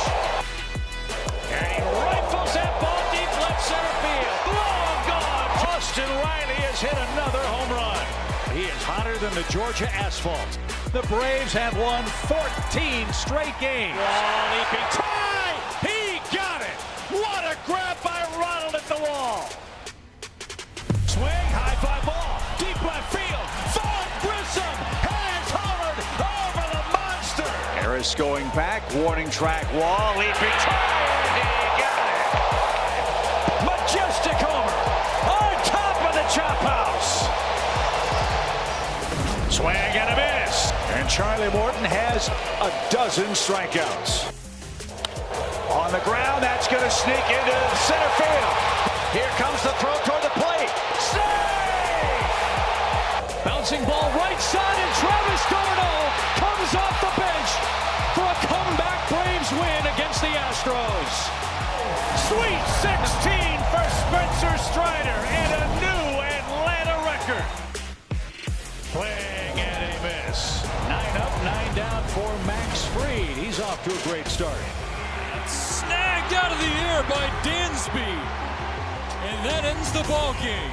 Ronald coming on, dives, and he got it. Wow, doing it all, kid. Fly ball well hit left field.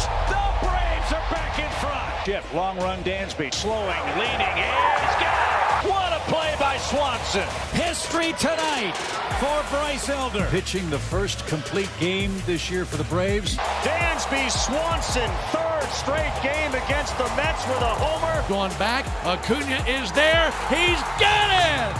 And the Braves have swept the Mets. You come at the Kings, you better not miss. In the air right. Ronald is there, and the Braves have won the